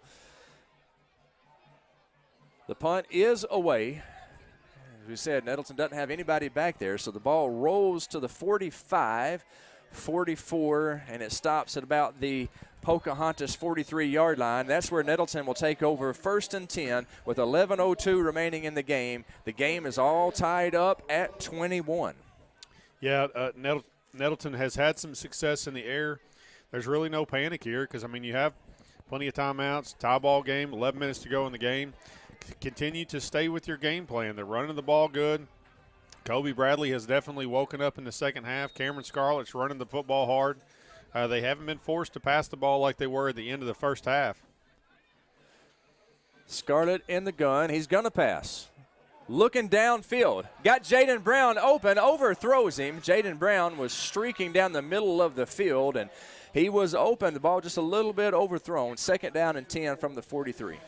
Well, I will tell you, he ran himself open, but he was not open. That was double coverage, and I think that he kind of stopped running because he kind of ran right into the free safety and the cornerback, and there's two people on him, and all of a sudden Cameron just launched it, and then Jaden took off again. He almost caught it. After the incomplete pass, it's 2nd down and 10. We're all tied up at 21 here in the fourth quarter. 10:55 remaining in the game. Cameron Scarlett in the gun. Kobe Bradley in the backfield with him. He run pass option, pass intended for Braylon King is incomplete. There is a flag on the play, and I believe that's going to be pass interference against Pocahontas. Yeah, and really that was a quick pass. The defensive player from Pocahontas tried to play through to the ball. It ended up playing through our wide receiver at about the same time the ball came, but we got the benefit of the doubt on that, and that's probably just as large of a penalty, against Pocahontas as the penalty, against us. So if you want to say we're even here now, that kind of even things out a bit. We're even on those calls, and we're even on the scoreboard, all tied up at 21 with 10:49 remaining. 1st and 10 at the 42. Cameron Scarlett gives to Kobe Bradley. Kobe Bradley, juking, jiving, dancing close to the first down. Looks like it's going to be a gain of about 9. 2nd down and 1 after another good run by Kobe Bradley. Man, I just like standing up here. I don't even really want to talk about him. I just want to watch replays. I wish we had replays of Kobe Bradley running the football. Man, he has some quick feet. He gets in the hole. If it's not there, what I like about him is if the hole's there, he just busts and goes north and south. But he can also create something out of nothing, and I like both facets of the way he runs the football. It's 2nd down and 1, and we're going to throw it. Cameron Scarlett looking downfield, trying to score, and it looks like it is complete in the end zone. Touchdown Raiders. Ken Warren McShann. Beautiful pass by Cameron Scarlett. Heck of a catch by Ken Warren. His 2nd touchdown reception of the game. Touchdown Raiders. However, there is a flag on the play, and it looks like it's going to be holding against Nettleton. Well, Craig, I'm going to have to watch the video on this because that was relatively quickly thrown pass, and it's always mind-boggling to me to when you get a holding penalty on a quickly thrown ball. I mean, that means the hold has to happen in about 1 second, and for that to really happen or have an effect on the play, and unless somebody completely missed their assignment, a defensive lineman ran through and they grabbed him at the last second, which could have happened. I'd have to watch the replay again, but Nettleton certainly is coming on the wrong side of some of these penalties tonight. 2nd down and 16 now for the Raiders. The ball is spotted right at the 49-yard line of the Redskins. 2nd down and 16 for Nettleton. That's the 2nd touchdown we've had negated by penalties tonight. We're all tied up at 21 here in the 4th quarter. Scarlett going to pass. It is complete to Ken Warren McShann. McShann dodges some tacklers, gets down close to the first down to the 30-yard line. That is a first down. Big time run after the catch by Ken Warren McShann. That's some nifty footwork down here in the bottom of your screen where he made 2 or 3 people miss. And the yards after the catch is so key. It makes the quarterback's job so much easier to where I can deliver the football and you can make some people miss, and now we don't have to throw the football down the field. It's a much safer throw, and that makes a coordinator a lot more easy, feel better and more confident about throwing the football. 1st and 10, Nettleton from the Redskins 30. Gives to Kobe Bradley. Kobe Bradley running right side. He's hit hard after a gain of 3. It's going to be 2nd down. Actually, it's a gain of 2. 2nd down and 8, Pocahontas. And getting a little slow getting up is Connor Baker. Looks like Connor may be suffering from one of those late summer leg cramps. Connor Baker, the all-state quarterback, and he is getting his leg muscle stretched out down there by the Pocahontas training staff. That young man has had himself an excellent night here, and he is just looking real quick at my stat sheet. And I want to say big thanks to Jeff McMillan for keeping stats tonight for us. He's run for over 150 yards. He is up, and he is being helped off the field. He has scored 3 touchdowns. He's accounted for all 3 of Pocahontas' touchdowns, 3 touchdown runs. Well, he certainly put in the miles tonight, and that's one of the problems or challenges you're going to run into for Pocahontas, to where your star quarterback, who's running all over the field, is also playing defense. Right. 2nd down and 8 for the Raiders at the Pocahontas 28. We're all tied up at 21, 9:40 remaining in the game. Clock rolling. Cameron Scarlett in the shotgun. In the backfield with him is Kobe Bradley. Fakes to Bradley. We're going to pass it again. We got Ken Warren McShann open in the end zone. He catches it in the back of the end zone, gets his feet in. Touchdown, Ken Warren McShann. Touchdown, Raiders. Well, Craig, that was a little stutter and goes, what you saw there. Wonderful play, and it set up nicely because they had just thrown a pass and a little hitch to him right here in the boundary, and they came back to that. You know, you set those plays up by throwing those quick hitches, and then those secondaries like, hey, I want to go make a play, and all of a sudden stutter step and boom, he's gone. That was a perfectly thrown ball by Cameron Scarlett. Wow, what a nice answer to an unfortunate penalty that pulled back the last pass, and he answered with another pass. Let's just do it again. That's the third touchdown pass that Ken Warren McShann has caught tonight, the second one that's counted. Joseph Newhung kicks the PAT through. It's up and it's good, and with 9:25 remaining in this game, Nettleton has taken a 28-21 lead behind the arm and the hands of Cameron Scarlett and Ken Warren McShann, respectively. Yeah, Craig, I want to make one observation here. I would not be surprised to see Pocahontas pull Connor Baker from defense, because if he's already has as much miles as he has on his legs, and he's shown to just had a cramp there on defense, I wouldn't be surprised if they pull him from the defense side of the ball, because I think at this point he's much more valuable to Pocahontas on the offensive side of the ball. Well, he is out there on special teams. He's going to be one of the deep back guys. He's jumping up and down, trying to stretch those leg muscles out, I would assume. So you make a good point. You know, Nettleton has a quarterback that also is very capable of playing inside linebacker, Cameron Scarlett. I asked Coach Wilson that question earlier in the year, before the season started, actually. Are we going to see Cameron Scarlett playing linebacker? Coach Wilson looked at me like I was stupid. He said, that's a dumb question. That ain't going to happen. Well, you know, and if you look at Nettleton's linebacker core, I feel pretty good about who's back there, and they play a great style of football back there with Orion Pugh and Blake Brown and I missed one. Jamie Morris. Jamie Morris. I mean, those are some pretty salty linebackers, and so Nettleton's fortunate to be deep enough to have that. Curtis Smith kicking off. He kicks it deep. It is rolling past Baker into the end zone for a touchback. That might be the first time that I've seen that this year from the Raiders kickoff team. A ball kicked into the end zone. It was a grounder, I guess you would say. He didn't boom it into the end zone, but the result is a touchback. Pocahontas with 9:25 remaining in the game. They're going to have it 1st and 10 from their own 20. Well, to have a baseball analogy, that was a C&I single up the middle. Yes. Nettleton with a 7-point lead. It's Nettleton 28, Pocahontas 21. 9:25 remaining in the game. Connor Baker is back out there. He left the field with a cramp. He is standing on the 15-yard line in the shotgun. Nettleton with 4 down linemen on the defensive line. He gives, actually, he's going to a little screen pass out in the flats. It is complete to number 15. Boy, he is hammered over there on the sideline by Nettleton's Dorian Tucker.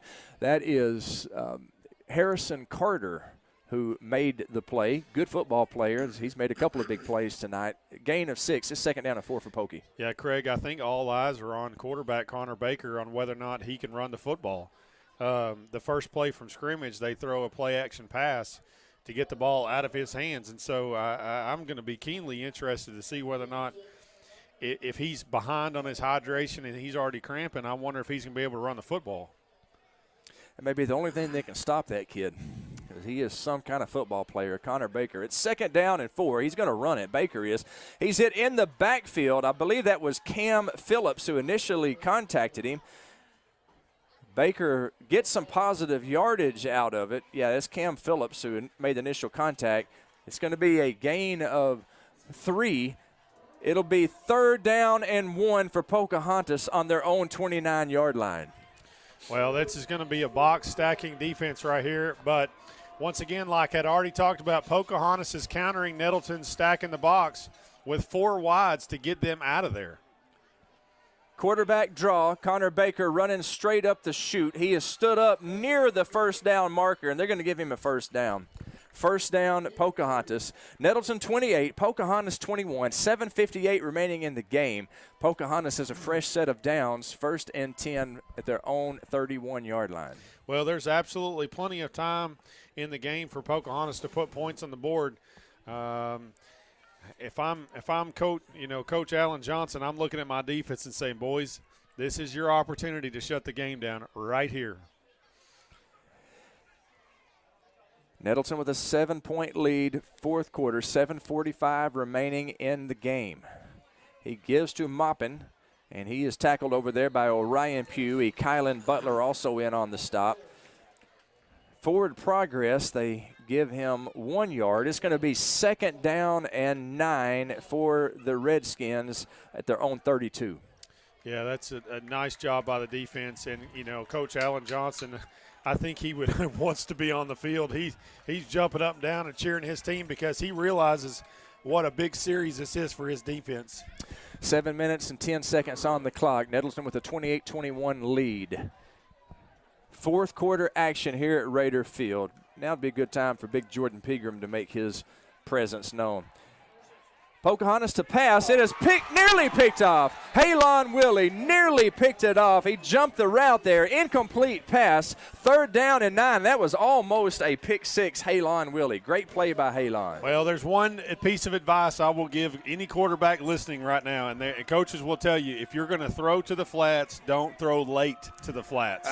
Because what happens is the defense sees where you're about to throw it, and then that's a long throw. So that gives plenty of opportunity for the defense to read that throw. And holy cow, we almost had a pick six, Craig. Halon Willie was smelling end zone right there. As it is, he did a good job of knocking the ball down. It is 3rd down and 9 for Pocahontas. Baker, high snap. He gets a hold of it. He's running right side. He's got a little bit of running room, and it looks like he's got the first down and then some. He is across midfield, and big-time players make big-time plays. Connor Baker made something out of nothing, a busted play, and he got a first down for Pocahontas inside Nettleton territory. Well, I tell you, that was a big opportunity for Nettleton on a busted play. Yep. But once again, Connor Baker has proven that he's an outstanding football player. He's a football player. That was just a good backyard football play right there. So it's 1st and 10 Pocahontas from the Nettleton 49-yard line. Nettleton has a 28-21 lead. Pocahontas has the ball, however. 6:25 on the clock and ticking. Baker in the backfield. He's going to pass in the flats. It is complete to number 15. Nettleton misses a tackle, and number 15 gets down to the 35-yard line. It's going to be a first down. Pocahontas at the Nettleton 35-yard line. 6:12 on the clock. Nettleton with a 7-point lead. Yeah, Pocahontas is mixing it up here, throwing the football a little bit. It's creating some havoc for Nettleton on defense. When you start keying in on Connor Baker and saying, okay, we're going to stop the run, he pops you for a nice run there, and he comes back and throws the football. That's difficult to stop. It's Harrison Carter who made that reception, and Harrison has had a nice game tonight. 6 minutes and 12 seconds in the game. Pocahontas, and it looks like they're going to call a timeout. So Pocahontas, we'll take that timeout with them. Pocahontas takes a timeout. That is their second timeout. They have one left. Nettleton 28, Pocahontas 21, 6:12 remaining in the game. Don't go anywhere, folks. We'll be right back in 30 seconds. You're watching and listening to Raider Football on the EB Sports Network. Jonesboro Overhead Doors and Tri-County Garage Doors. With over 40 years of service, Jonesboro Overhead Doors and Tri-County Garage Doors is your first call for commercial, industrial, and residential overhead and garage doors. Come see us at 925 East Parker Road or give us a call at 870-932-6891. Good luck to all the team from Jonesboro Overhead Doors and Tri-County Garage Doors. And we welcome you back to Raider Field. So glad to have so many people tuning in on the YouTube stream, youtube.com/Nettleton TV. Glad to have you folks with us and everybody listening on Bob FM 94.1, 80s, 90s, whatever, Bob FM. Heck of a football game here tonight. We're in the fourth quarter. Nettleton has a 28-21 lead over Pocahontas. 6:12 remaining in the game. Pocahontas has the ball. It is 1st and 10 on the Nettleton 35-yard line. Connor Baker, the all-state quarterback, in the backfield in the gun. He's going to run it, and he's got some room. He is hit, however. Nice play there by Nettleton's number 12, Juan Badillo, also in on the stop number 24, Javante Wallace. There is a flag on the play. Let's see if maybe that's one of them offensive holds, Andy. We haven't seen one of them for Pocahontas. Well, that's going to be the line judge at the top. Somebody's illegal shift to call against Pocahontas. So that'll back them up 5. Replay first down. First down and 15 for Pocahontas to put the ball on the Raider 40. 40 yards separates the Redskins from potentially tying this game. Nettleton with a 28-21 lead with 6:02 to play in the game. Well, Craig, I didn't know if we were going to have a closely matched game tonight or a game like we had last Friday night, but it looks like we're going to have another repeat of last Friday night. These Redskins have come to play, that's for sure. Baker running right side. He gets by Markellen Barber and gets almost to the original line of scrimmage. It's going to be a gain of 4. It'll bring up 2nd down and 11 for Pocahontas on the Nettleton 36-yard line. Nettleton leading 28-21, 5:41 the clock. Coach Alan Johnson is dialing up some blitzes. We brought everybody on the edge there and pushed that out, but we're not able to secure the tackle in the backfield. Baker to pass. It is incomplete. It is incomplete. Boy, the receiver had his legs taken out from underneath him by Markellen Barber. That was number 25, Reed Bigger. And Markellen Barber said, "How do you do, Mrs. Wiley?" 3rd down and 11 now for Pocahontas. They trail by 7. Clock is stopped at 5:27. 3rd down and 11. Big play right here, Andy. Yeah, and they really haven't had a whole lot of success throwing the football down the field. Their more successes is when they're actually throwing swing routes out to the side or having an RPO run-pass option with Connor Baker. The only thing that I can see here is maybe they throw a go route to the top here. It's 3rd down and 11. You got to figure they're in 4-down territory. They're going to pass. Under pressure is Baker. Boy, he eludes that pressure, and he gets positive yardage. He's close to a 1st down. That kid can just play football, no doubt about it. He was nearly sacked, got out from underneath the pressure, and he advances the ball about a gain of 10, it looks like. But there is a flag on the play. This certainly was thrown back here where he was scrambling, and usually that means holding. It's another illegal shift, I believe, against Pocahontas. Oh, I guess it was thrown by the line judge before.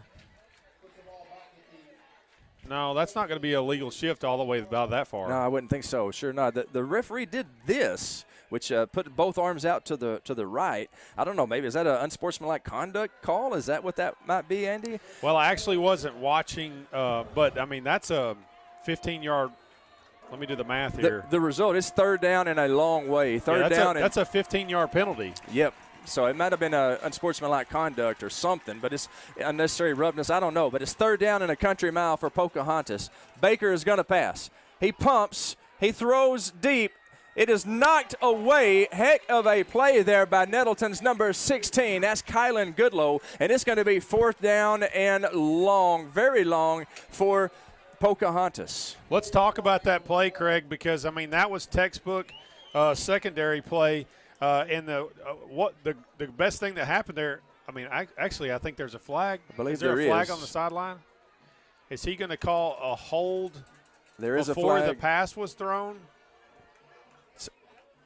It is another one of these unsportsmanlike conduct against Pocahontas. That's going to be that may be a sideline unsportsmanlike. Did he do arms out to the side? That is a sideline penalty. Okay, so that was against Pocahontas' sideline. And it is 4th. Do the math for me, Andy. You're a Jim McDaniel-trained mathematician. It's 4th down and maybe 32 yards. That's what Buddy Nichols said. 4th down and 32 for Pocahontas. Nettleton with a 28-21 lead, and it looks like they're about to get the ball back as Pocahontas has sent their punt team out. The punter's standing about their own 16-yard line. A ground ball. He fields it, gets the punt off. Get away from that thing, fellas. That's what I say. Whew, they do as the ball comes to rest harmlessly at the Pocahontas 49-yard line. That's where Nettleton will take over 1st and 10 with a 7-point lead, 5 minutes and 1 second remaining in the game. You know, we've had a lot of turn of events tonight, Craig, but with 5 minutes to go and Nettleton's up by 7 points, Pocahontas already used one of their timeouts, and we're going to have to go back and look at that series right there. Pocahontas was driving. They were driving. And I don't really know what happened there on those penalties, but they got 2 big-time penalties that pushed them way back and killed all of the momentum of that series. 1st and 10 for the Raiders. They give it to Kobe Bradley. He runs right up the middle, gains a yard or two, and a flag comes in late. It's going to be 2nd down, and let's just see what that flag is before you say the distance. Nettleton up 28-21, 4:52 remaining in the game. It's going to be that's holding against the defense. Defensive holding.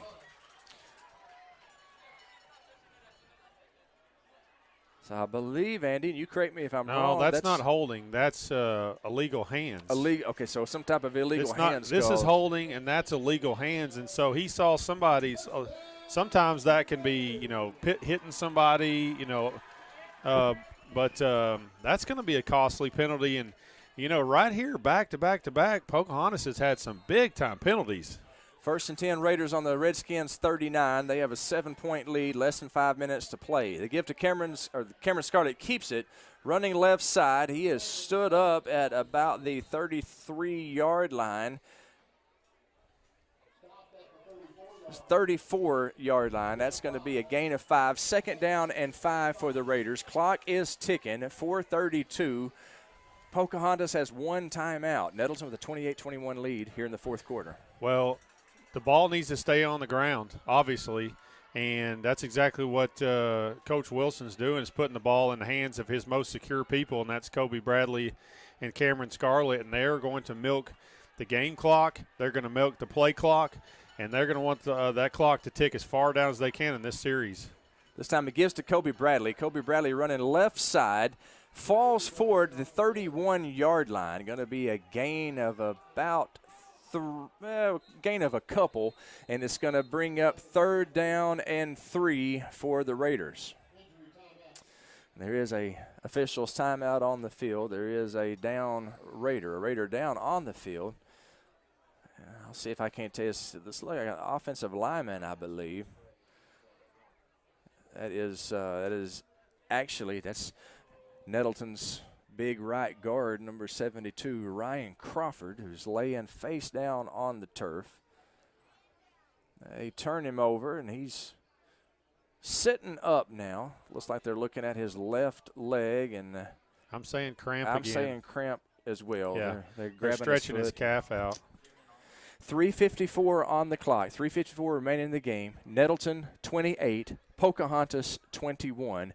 Nettleton is going to have it 3rd and a long 3 whenever they get Crawford up and off the field.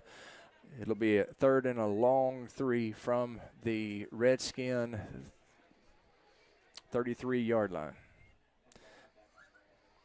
Ryan Crawford, I tell you, that is a good young man right there. I'm a big Ryan Crawford fan. I have him in my 6th period class. Everybody loves Crawford. And I think the good Lord does us a favor making guys that big, giving them just a good, fun-loving personality. Because he's big enough he could hurt somebody. But yeah. he is a good young man. We'll hope that Ryan's okay. I think it is a cramp. Yeah, it's always interesting, the consistent kind of personality traits of an offensive lineman. They have huge hearts, and they want to protect people, and that's kind of you see that trend with all your offensive linemen. It's 3rd down and 3 for the Raiders after the injury timeout. Cameron Scarlett runs it up the middle. Tough running. He's hit. Keeps going forward. I believe he's got a 1st down, Andy. They're going to move the chains. 1st down Raiders, a gain of maybe 6 yards. He needed 4. 3 minutes and 43 on the clock.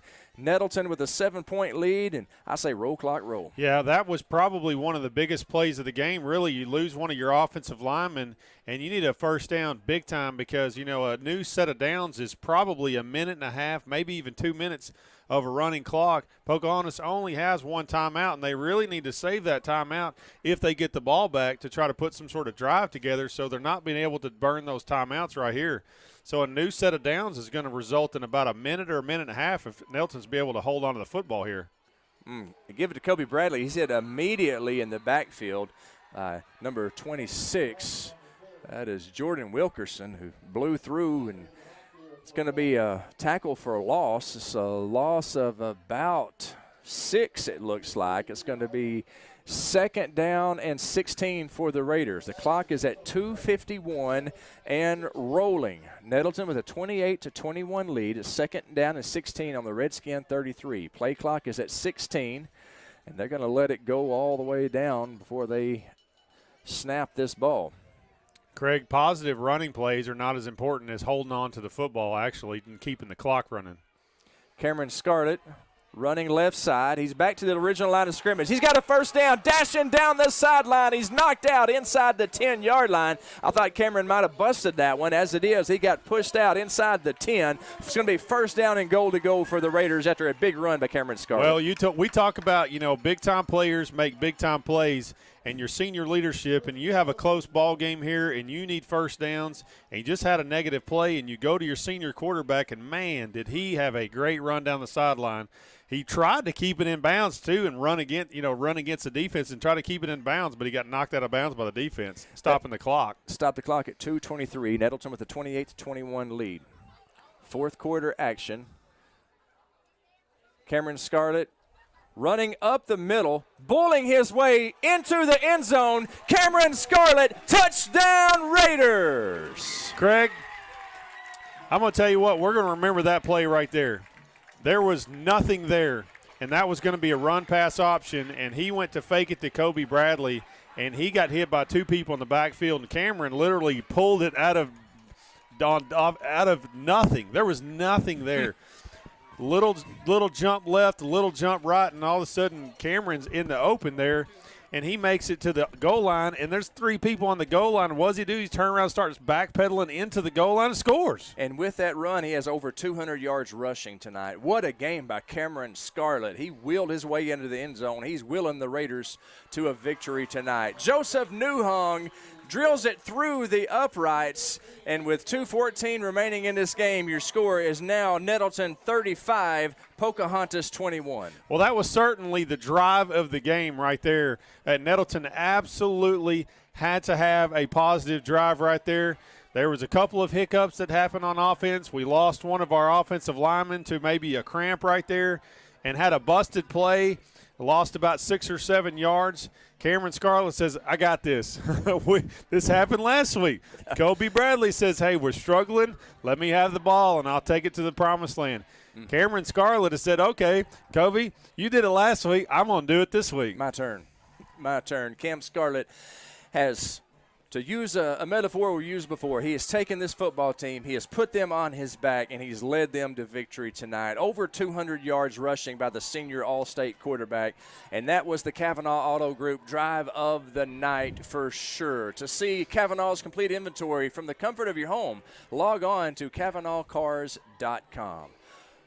Cortez Smith on to kick off for the Raiders. 2 minutes and 14 seconds remaining in this game. Nettleton with a 2-touchdown lead, 35-21 over Pocahontas. Well, that was certainly a dagger for Pocahontas. Putting Nettleton up by 2 scores, it's going to be very difficult for a running football team, and they've been able to pass the ball just a little bit, but for a running football team to put 14 points on the board in 2 minutes. Cooper Sorg on the kickoff return. He's tackled by Dorian Tucker, but he gets inside Nettleton territory. It's going to be first down and 10 for the Redskins at the Nettleton 47-yard line. And as Andy said, 2:09 remaining in this game. Going to be tough for a running team to make up 14 points difference. But it's a good football team, a good football school, a good football town, Pocahontas. Connor Baker, there's not 1 ounce of quit in this kid or this team. They're going to pass. Baker back to pass. He's hit right as he throws, and that was number 24, Javante Wallace, who hit him. The pass is incomplete. It's going to be second down and 10. Boy, he hammered Baker as he threw the ball. Oh, he did, and that was a pretty clean hit there. And as a former quarterback, I watched that, and that makes me hurt. And I'm glad I'm up in the studio up here. But, man, that was a big-time hit by number 24. Call his name again. Javante Wallace. Javante Wallace. Yep. I think we called his name several times last Friday night. Did he not have 2 sacks, 2 timely sacks last Friday night? So he's certainly making us call his name again tonight. He's a good football player, and, boy, he hit Baker hard right there. Baker gives to number 5, and he is tackled by Orion Pugh close to the first down. Number 5 is Reagan Womack. It's going to be 3rd down and 1 for Pocahontas. Less than 2 minutes to play. Nettleton with a 35-21 lead. Pocahontas hurrying it up. Connor Baker, he's going to pass on 3rd and 1. He's rolling left side. Hot pursuit by the Raiders, but he's got the first down, and he is knocked out of bounds by Juan Badillo at about the 20-yard line. Stops the clock with 1:34. Nettleton with a 35-21 lead. Pocahontas not giving up. Well, I'm going to tell you, my hat's off to Connor Baker right now because he's got to be absolutely gassed. He's run all over the field. He's played both ways. He's scored several touchdowns. He probably has 200-something yards rushing now. And the man just is not giving up on this football game. So hats off to Connor Baker. He's going to pass, and it's knocked down by Markellen Barber. Good defense by the Raiders. Pass is incomplete. 1:29 on the clock. It's 2nd down and 10 from the Raider 20. Nettleton up by 14. Yeah, and that pass really didn't have a whole lot of mustard on it. And I don't know if, like I say, Connor has got to be tired. He's been all over this field cramping. He's trying to will his team to win, but they are certainly running out of time. 1:29 on the clock. Baker again to pass. He's hit by Butler, but the pass is complete inside the 5-yard line. Markellen Barber made the stop, and that's Carter on the reception. Harrison Carter. So Pocahontas in business here. 1st down and goal to go. But there is a flag on the play. It's they called roughing the passer, and that's going to be declined. Okay, so they'll take the result of the play. It's going to be 1st down and goal to go for Pocahontas at the Raider 4-yard line. 1:19 to play. Nettleton with a 35-21 lead. The Redskins, however, doing their best to make this game respectable, the score respectable. Craig, they really are, and and they able to throw the football a couple of times there, and that's really their their only option to quickly score with enough time on the clock to score again. So Nettleton defense certainly needs to say, you can't give away points right here, only up 14 points, and with 1:20 on the clock, an onside kick and such. But you can't just give away points. 14 points is not a big enough lead to where you can say, oh, y'all can go ahead and score and we'll just, we'll play it on out. That's not necessarily the case. So Nettleton's defense is going to have to step up here. What was it Yogi Berra said? It ain't over till it's over. Connor Baker, quarterback draw. He's into the end zone. Touchdown, Pocahontas with 1:16 to play. Connor Baker puts it in again. Yeah, that is a lot of time left on the clock. We are most likely going to see an onside kick. And Nettleton's hands team is probably going to get their first appearance. And if you're watching at home, you don't know what a hands team is, that's whenever you expect the other team to onside kick. And they're going to have to onside kick.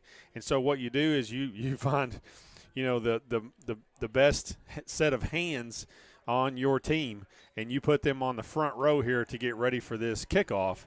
And what you're going to see is mass chaos here in a second, because Pocahontas' only option really is to onside kick, down 7 points here. The kick there, the PAT extra point, good, and they are up by 7 points. Nettleton's up by 7 points with 1:16, and so we're about to see mass chaos onside kick here. Yep. 1:16 to play in the game. Connor Baker just scored his 4th touchdown of the game, but Nettleton has a 35-28 lead, 1:16 on the clock, and as Andy said, it's going to be an onside kick here. Nettleton putting their All-State unit out, the good hands people. Hang around for the Real Estate Nate postgame show brought to you by Nate Lipsky. Call Real Estate Nate at 261-3927 if you're looking to buy or sell a home. Real Estate Nate, he brings you the postgame show coming up after 1:16 ticks off the clock. Nettleton with a 35-28 lead. Pocahontas undoubtedly going to be doing an onside kick here. It's Tripp Risley who's kicking off. Nettleton has got their hands team on the front line. I see Caleb Tedder out there, Braylon King, Ken Warren, McShann, Halon Willie, Markellen Barber, DJ Willis, Blake Brown. Well, Craig, it's also of noted last time they tried this, the ball did not go 10 yards before they touched it. And the ball goes 10 yards and is caught by Halon Willie. Nice play by the Raiders senior, Halon Willie.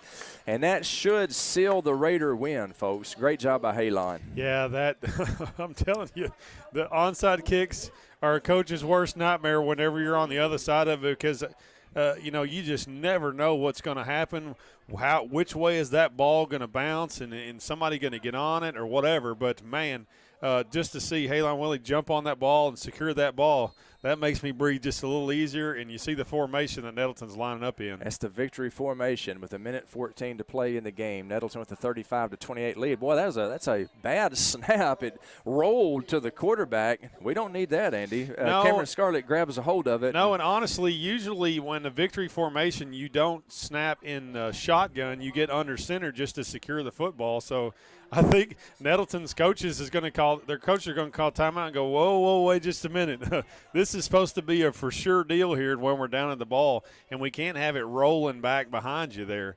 I don't know if they're going to go under center. Maybe Cameron Scarlett's not used to taking a snap under center, but, I'm up here at the booth, and I'm not the coach, and I'd love to see them get underneath the center and make sure we get the snap. But these kids nowadays, they're used to taking the snap from the shotgun, so I don't know. Well, I do know if you remember last week, right before the second half, we were pinned down at the 1-yard line. Nettleton went under center right before the half ended. I know they're capable. Yeah. It's at 1:06. Pocahontas just used their last time out. And so we just got to get a couple of more snaps, whether it's under center or from the gun. They're in victory formation. Cameron Scarlett 5 yards behind the center in the shotgun. See Colby Miller in there at right guard next to the center. And snap is good. Scarlett takes a knee, so it's going to be 3rd down and 19. Differential is going to be about 13 seconds, so we're probably going to have one more play, and I believe that's going to be it, Craig. 3rd and 19, and then we will let the clock roll out. One more snap, and the Raiders are going to win this thing. 42 seconds on the clock, 18 seconds now on the game clock.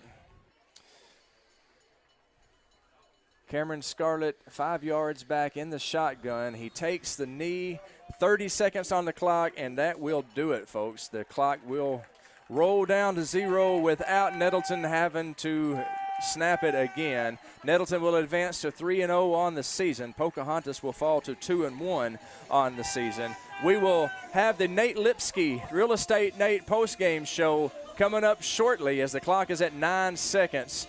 And we will also name the JOSM player of the game, and we'll have a visit with Coach Stephen Hampton, whose Raiders move to 3-0 as the clock strikes 0. Confetti flying at Raider Field. Student section up and dancing. The Wiz Khalifa singing All I Do Is Win. Andy Shatley's dancing in the broadcast booth up here, the NEA Baptist broadcast position. Get better with Baptist, and why not? The Nettleton Raiders have improved to 3-0 with a 35-28 win over the Pocahontas Redskins. We'll take a 2-minute break, and when we come back, we're going to have the Real Estate Nate postgame show presented by Real Estate Nate coming up in 2 minutes. The Raiders win. The Raiders win. Raider football on NTV and the EAB Sports Network.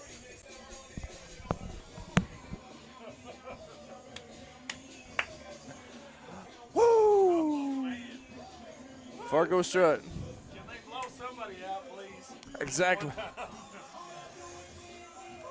do we got to go down to an onside kick?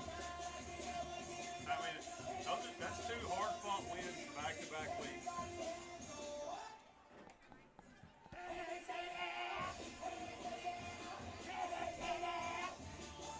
Are y'all videoing the coach's interview? Are y'all going to be right here interviewing? His bottom camera died.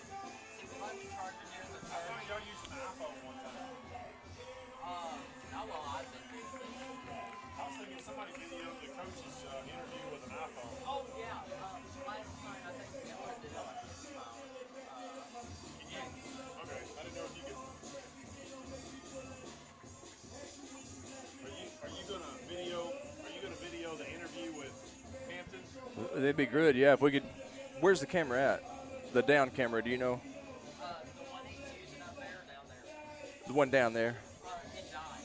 It died? Okay. Okay. Yeah, I'll try to get my phone going. I can't hear what's going on at the station.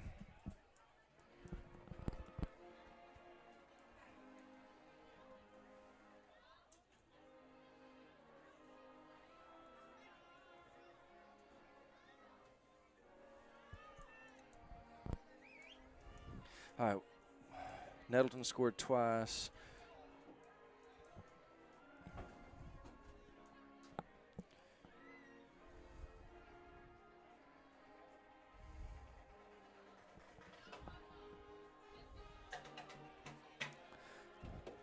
It's beautiful, ain't it? Kind of gives me chills. And we welcome you to the post-game show after a thrilling 35-28 victory. Nettleton moves to 3-0 on the season after defeating Pocahontas. Andy Shatley and I here in the broadcast position, the NEA Baptist broadcasting position, Get Better with Baptist. I think both of us have got chills. The Nettleton Raider band playing the alma mater, the guys on the football team and the cheerleaders and the student body singing it together. That's a magical moment, Andy. That's the kind of thing that these kids will always remember. Yeah, one of the lines in the alma mater is, what does it say? We have loved thee long. Yes, is that correct? We have loved thee long. And I think definitely in this booth, you and I have loved this high school and the program surrounding it for a long time. And I am honored to be up here with you, a former Nettleton alumnus, and get to witness what's Coach Hampton is doing with the Nettleton football program. This field didn't look like this when we were here. Lord, no. These stands didn't look like this when we were here. We like to talk about all the athletes of yore, but I don't know that we had the kind of athletes that Nettleton has now. And just to see where the program's at is really exciting as a former quarterback and as a former Raider to see the type of product that Coach Hampton's putting on the field now. No doubt about it. Some very good men leading the young men here at Nettleton, and they led them to a victory tonight. The final score is 35-28. We want to welcome you into the post-game show brought to you by Real Estate Nate. If you're looking to buy or sell a home, call Nate Lipsky. That's Real Estate Nate at 261-3927. We're also going to name the JOSM Player of the Game. The Player of the Game brought to you by Jonesboro Orthopedics and Sports Medicine, getting you back in the game for more than 40 years. And, Andy, I think we know who that's going to be. But before we talk about the Player of the Game, let's give a quick recap of the game because it was a dandy. Pocahontas came in here. They defeated Nettleton last year, and they came in with bad intentions tonight. They took a 7-0 lead in the first quarter. Connor Baker, who accounted for all 4 touchdowns for Pocahontas, he got the party started for the Redskins with a 18-yard run in the first quarter, and that made the score 7-0 after the PAT. Nettleton answered in the second quarter. Cameron Scarlett with an 8-yard run with 10:07. The PAT was no good. That made the score 7-6. Pocahontas came right back. Another Connor Baker touchdown. This one from 7 yards out. Another running touchdown.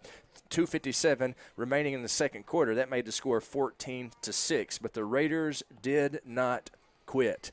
With 49 seconds on the clock, Cameron Scarlett hit Ken Warren McShann, 11-yard touchdown pass, just a beautiful route over there, an out route on the far sideline in the end zone. Ken Warren McShann hauled it in. And after the 2-point conversion by who else? Cameron Scarlett, the score was all tied up at 14 heading into the half. Andy and I talked about Nettleton being a good second-half team. They've shown that so far this season.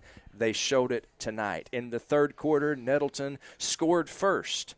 A Kobe Bradley 6-yard touchdown run. He just wheeled his way into the end zone. That made the score 21-14 with 6:02 remaining in the third quarter. And then Pocahontas, they just would not go away. They answered with a Connor, who else? The quarterback, number 4. That kid is a complete football player. Connor Baker with a 11-yard touchdown run, tied things up at 21 all with 3:07 remaining in the third quarter, and that's how we went into the fourth quarter. It was all tied going into the fourth quarter. The Raiders, however, took control in the fourth quarter. They scored their first touchdown on another pass, another connection between Cameron Scarlett and Ken Warren McShann. This one a 28-yard pass. Beautiful over-the-shoulder catch by Kenny Mack. Ken Warren McShann. That made the score 28-21 with 9:25 remaining in the game. That was a lead that the Raiders would not relinquish. They scored again on a Cameron Scarlett 6-yard run with 2:14 remaining in the game, made the score 35-21. And Andy, let's talk about that run, because that's a run that when it happened, you said that's the run we're going to be talking about for a long time. Cameron Scarlett's last touchdown run. Yeah, it really is, because I mean that series was the turning point and really kind of put the nail in the coffin to per se, that they needed a series to continue to push the football. They had a negative play and got stuffed in the backfield, and really Nettleton really needed a first down so they could knock some of the time off the clock. Cameron made something out of nothing. Ran down the sideline, tried to keep it in bounds, ran it all the way down to inside the 5-yard line, turns around, runs it in again, and kind of just willed his way in, started backpedaling into the end zone like, I am going to score this football. And really impressive the way he stepped up, senior level play, and that was some very impressive play by Cameron Scarlett tonight.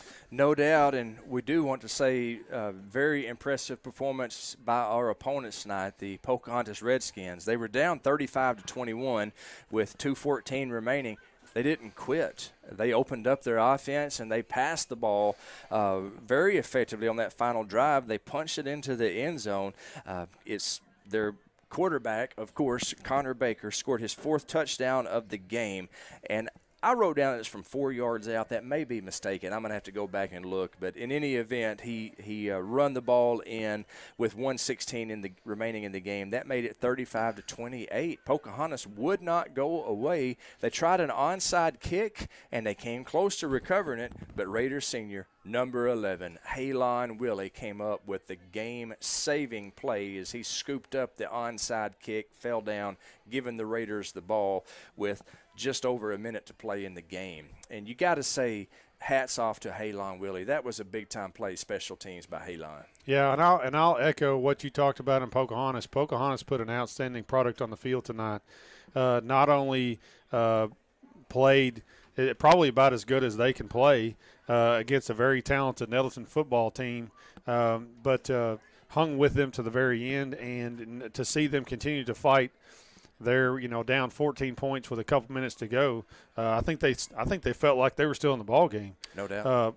But once again, senior leadership seems to take over tonight, and the final play the ball falls into the hands of another senior, secures the football, Halon Willie, and then that's the ball game. That's the ball game. From there, the Raiders just went into victory formation, and they the final buzzer sounded, and the final score, Nettleton 35, Pocahontas 28. A very hard-fought victory for the Raiders, who moved to 3-0 on the season. We will play next Friday night at home against Batesville. We're going to broadcast that game, and we sure hope that you can join us. We're not done here tonight. Coach Hampton is talking to his team, and he's talking to his family, and he's making his way up here. We're going to interview him as a part of the Real Estate Nate post-game show. If you're looking to buy or sell a house, call Nate Lipsky. That's Real Estate Nate at 261-3927. And, Andy, I think it's time for us to name the JOSM Player of the Game. The Player of the Game is brought to you by Jonesboro Orthopedics and Sports Medicine, getting you back in the game for more than 40 years. And, Andy, I think it's pretty obvious who deserves the Player of the Game award tonight. Yeah, honestly, tonight's game really was highlighted by the quarterbacks of both teams. Yeah. And, if Nettleton doesn't come out with a win tonight, I almost think that we have to kind of look at Pocahontas' quarterback and how well he played tonight. No doubt. But Nettleton, fortunately, has their own quarterback that played a whale of a game tonight. And the JOSM Player of the Game tonight is Cameron Scarlett, senior quarterback, leading the Nettleton Raiders in rushing with 204 yards rushing, 114 yards passing. So total, what does that put him? 318 yards of total offense. two passing touchdowns and 2 rushing touchdowns, so accounting for 4 touchdowns tonight, and really just kind of it was Nettleton's answer for Connor Baker. Cameron Scarlett, there was multiple times in this game where you'll look, and he's down there taking pictures with his family right now. I think that's awesome. You'll look if you watch the film of tonight's game, you'll look to where Nettleton really needed some big plays, and you turn around and Cameron Scarlett made it happen. He sure did, and as you said, he accounted for 4 touchdowns, and he ran for over 200 yards, 204 yards, passed for 164 yards. He ran the ball, he threw the ball, he put the ball in the end zone 4 times.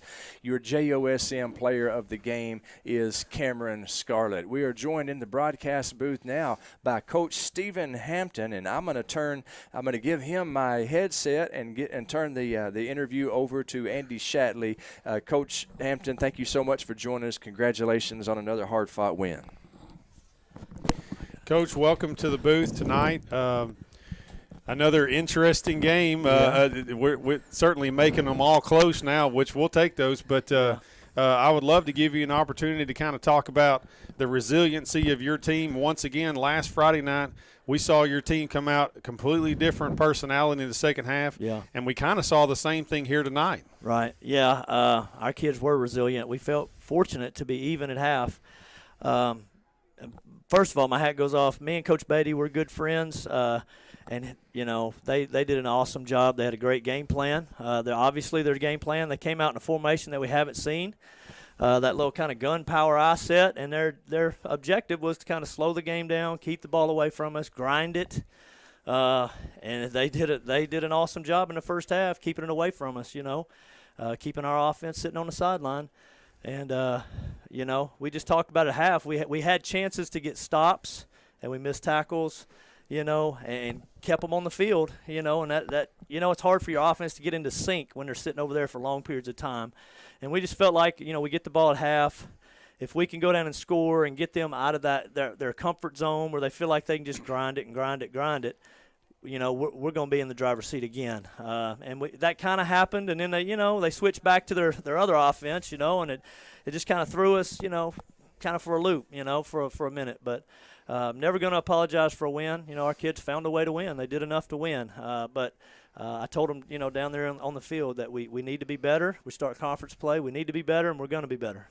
Well, you talked about kind of changing gears or whatever. I would like to talk about the offensive approach, the air assault approach we saw right before the halftime. Is that the kind of passing and the multifaceted offense you're looking for in the future for Nettleton? Well, you know, we want to be able to take what they give us. And, you know, Pocahontas was stacking the box to, you know, stop the run. Obviously, I mean, that's a big part of our offense. So they're stacking the box. They're playing man coverage behind it a lot. And so you've got to be able to take shots. You got to be able to take shots. You got to be able to win one-on-one matchups. And I thought our receiver, Ken Moore, in there in the second half, he won, you know, a couple of one-on-one matchups. And those are big plays that change the scoreboard. Well, we have to talk about, you know, we talked about their quarterback play, and he was certainly tough tonight. But I would love to give you an opportunity to talk about your quarterback.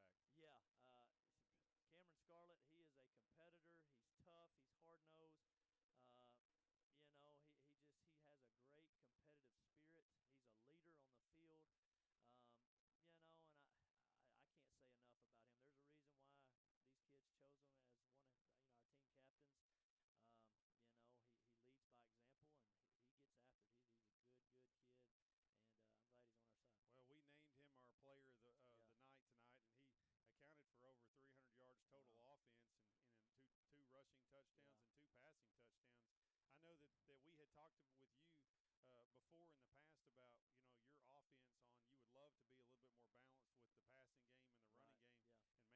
if they want to play coverage, we run the football. You know, and we did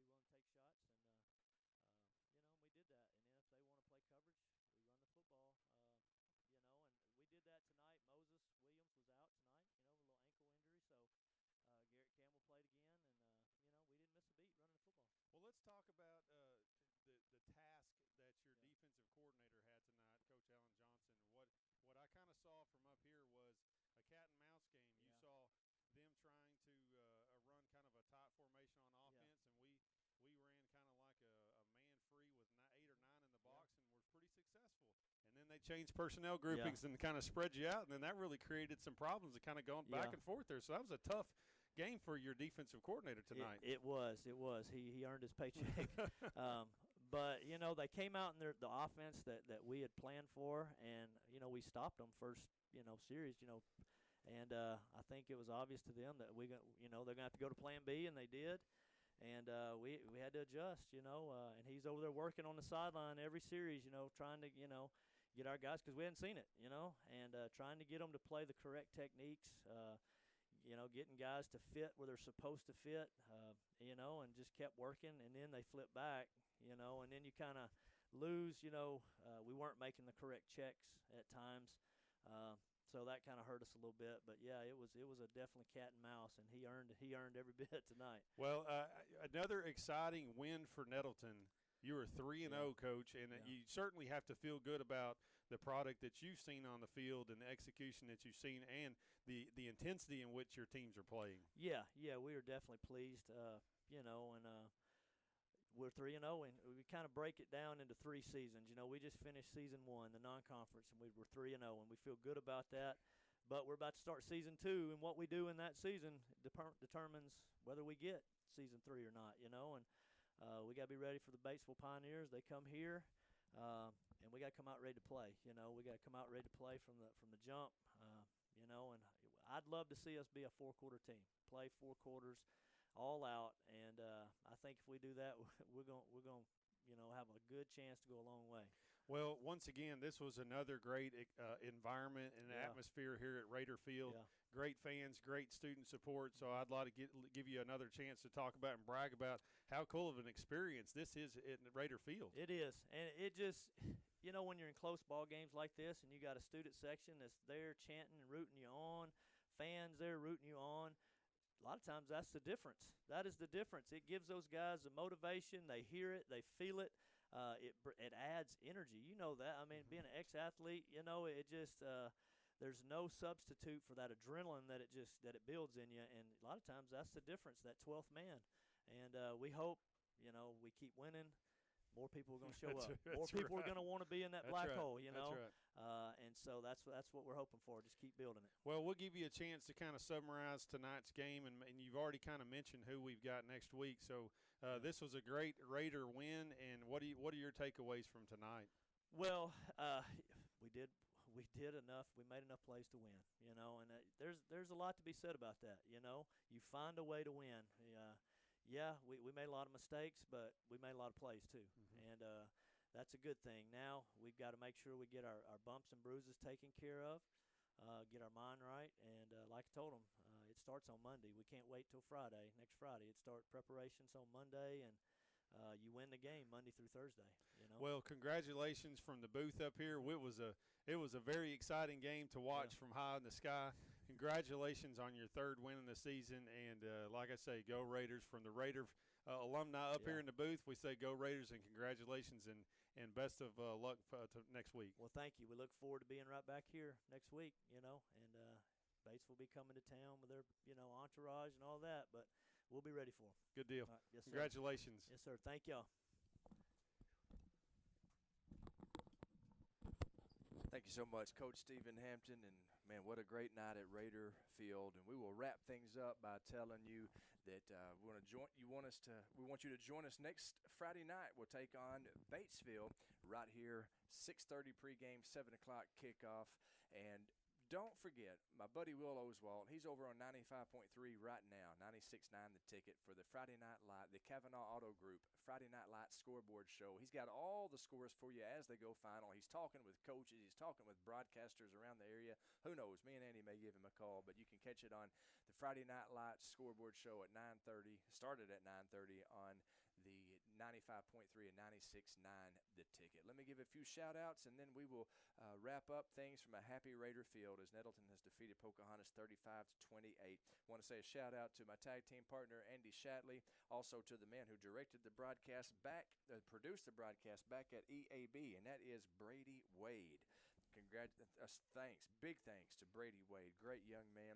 The director right here is Blake Isbell. Running camera, we got Brendan Troutman and Caleb Andrews and the student crew at NTV. They're second to none. They did an outstanding job. Really do appreciate those young people spending their Friday nights bringing Raider football to Raider Nation. For everybody here at Nettleton, for everybody at EAB, for Andy Shatley, I'm Craig Miller saying thanks so much for joining us tonight. We'll see you again next Friday. And as always, Raider Pride is justified. Raider Pride forever.